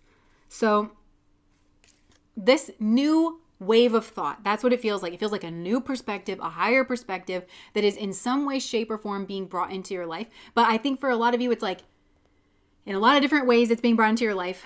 This is initiating a journey, either physical or mental, and it's leading you to I'm hearing like a bridge over troubled water. I think your karmas potentially have created some kind of troubled water, or that's the danger. Like if you're at a crossroads here, that's the danger. It's building a bridge over that. But you have to be able to admit your folly. You have to be able to admit your own limitation, that your ego isn't the highest source of information. And you have to give this higher perspective or this teacher the credence, I'm hearing credit where credit is due. So Anything that is not for you is not sustainable. Yeah, see, that's the perspective of wisdom. Anything that is not for you is not sustainable. And it'll probably drive you crazy in the process. Like it won't be what you want, you know? I'm hearing there's what you want, like genuinely from a heart space. There's what you want, and then there's what your mind thinks that looks like. And those aren't the same thing. So, yeah, that's what I have for you guys. Thank you for spending your Friday morning here with us. This is a true word. Yes. Nice. Loops back. Oh my gosh. Literally when I read that, loops back to the Vanilla song. It totally did. Oh my gosh. I don't want no whips and chains and okay. So, and you can burn out trying. That's about it. Yeah. And, you know, sometimes I like to think about Mars energy, right? Because Mars is like the will. And, you know, it's said here that we have free will, right? So we have like fate, we have destiny, we have free will. And sometimes I think that our free will is just, you guys know the story of Job in the Bible and how he argues with God. Like Job is allowed to argue with God. So I think our free will is that we're allowed to challenge God. We're allowed to argue with God. Because I think for me, it's like the path of the Tao is your highest and best path. That's the path that God would choose for you. And I think if you are in tune with that path and if you're following that path, it's not that nothing like bad will ever happen to you, but I think that's like the best outcome. Like God wants to prosper you. What's that quote? It's like God has plans for you to prosper you and make you whole or something like that. That's like the highest and best path. But we have our free will and we can challenge that path. We can assert ourselves. We can choose to go a different way. And that's when you start building karmas, right? Because your ego has taken on that debt in a sense. It said, I'm taking responsibility for this choice. I'm going this way. And God was like, well, I was prepared to take all the responsibility for you going this way. But if you want to take on that responsibility, that's what karma is. That's you building karmas. And that's like kind of an interesting way to think about even good karmas. Like you can kind of do something for somebody that you feel the ego through its limited perspective, because we all are just seeing through a limited perspective, that the ego is saying, well, this is an act of a good Samaritan to do this for a person. When maybe it's just the equivalent of, I always think about this like the butterfly in the cocoon. If you puncture the cocoon from the outside, it gives your ego this hit of like, I just did something good. I got that butterfly out of its cocoon. It was struggling. And I don't like struggling. Struggling has no purpose, unwise perspective, right? But really that kills the butterfly because the butterfly has to build up its wing strength. Spirit knows this. The process is unfolding. It is not done yet. Do not interact with that. That person could be a billionaire, right? But they have to go through what they're going through in order to get to a billionaire. You have no way of knowing that. Why? You're a limited being. So you're patting yourself on the back going like, I did X, Y, Z. That's what I'm saying. Like, yeah, maybe you built like a good karma or like Rajistic karma, like building karma with someone, but Spirit was actually trying to pull you down this other street, you know, but then, and you were going to turn down that street, but then you were like, let me walk over there. And you know what I'm saying? Like, it's just a different perspective. And again, I'm not, of course, like we can nitpick like, well, even in this situation or that situation, I'm just talking about these things in generalities. I'm just throwing out food for thought. And I think that that's something that, again, is very spiritual, like looking at philosophies and having these conversations, these unsolvable problems is actually what tunes us to a higher perspective. That's actually doing spiritual work. It's not necessarily coming up with like all the perfect answers. Americans are notoriously bad for this. Not everything has like a neat answer in a bow. Sometimes you just do the best you can do, you know? I think that's why like me and Alex got born in America, because like, I don't know, we probably had to learn that, but then it's like trying to bring a different perspective to some people. By the way, I do just like total accountability. I don't know if you guys saw the live stream before, like we all went to Christmas and I was like, oh yeah, this person like brings up political stuff, and I totally did it. It was me. I did it. I didn't mean to do it, but I ended up doing it, and then I ended up feeling really bad, but I felt like I had to say certain things. I felt like I needed to, but then whatever. Alex pulled me back. I'm just holding myself to full account, okay? Oh, that's nice. So, all right, because we're experiencing this life, the lessons are anchored in the Akashic. Sometimes you need to say, I think I will try this differently. That's so beautiful. Yeah, like it's just, maybe I'll try this differently. So nice.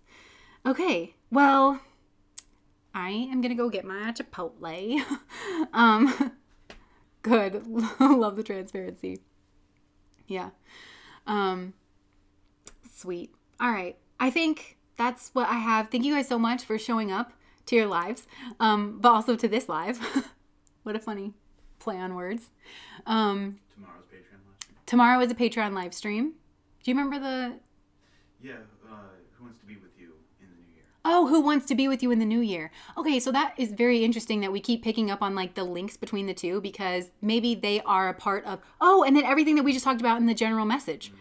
Of like, this is all leading to spiritual love. Okay, and you guys saw that. Like, I did not know what the live stream was. You've told me at least twice, like this week, and I just have been painting the kitchen, so Get into your head. yeah.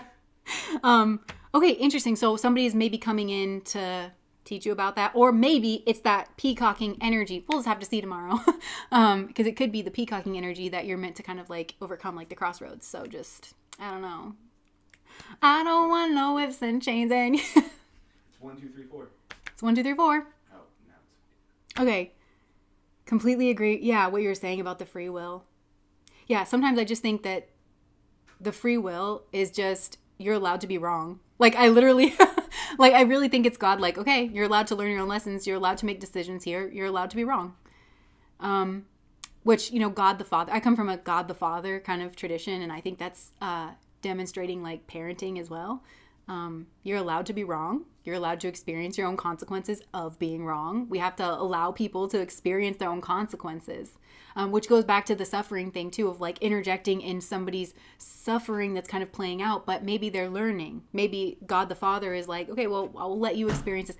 There's no way to tell from the outside is what I'm saying. There's no way to tell from the outside why someone's experiencing what they're experiencing. And I'm in no way advocating of not being compassionate and not lending a helping hand when you are there and when you can and when you feel called to do so. I'm in no way saying that. I'm just, again, we're trying to have these open-ended philosophical kind of conversations.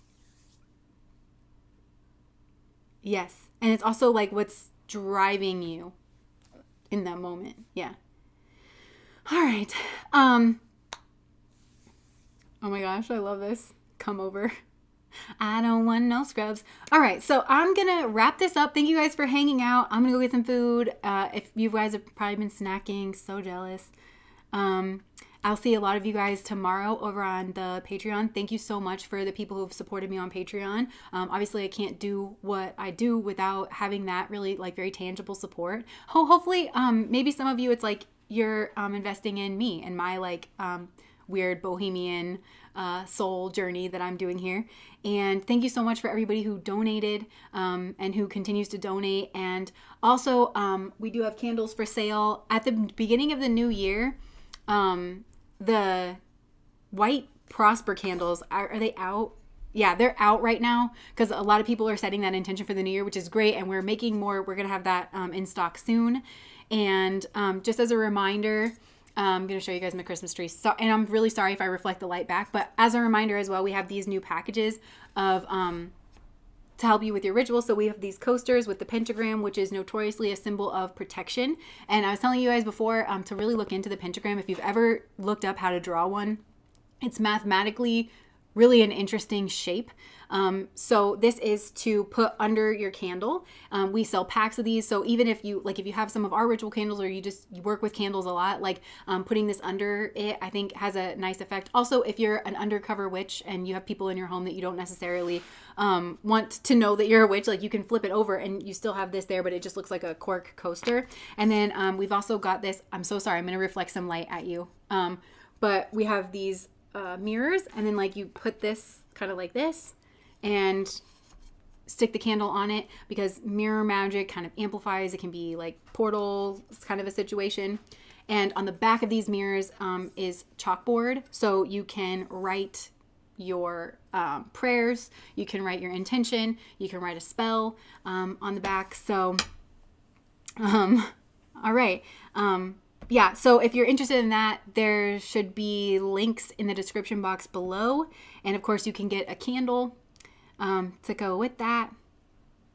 Nice. I love intentional decorating. I do too. And I don't think that there's any reason, like witches, we're so like in tune with like the natural world and our environments and curating all of that. And it's just a nice little way to have that around and to have it be nice as well. So Okay, I'm going to go ahead and go. Thank you so much for tuning in, spending your Friday with me. I hope that you have a really good week. I'll see a lot of you tomorrow on the live stream on Saturday. All right, bye guys.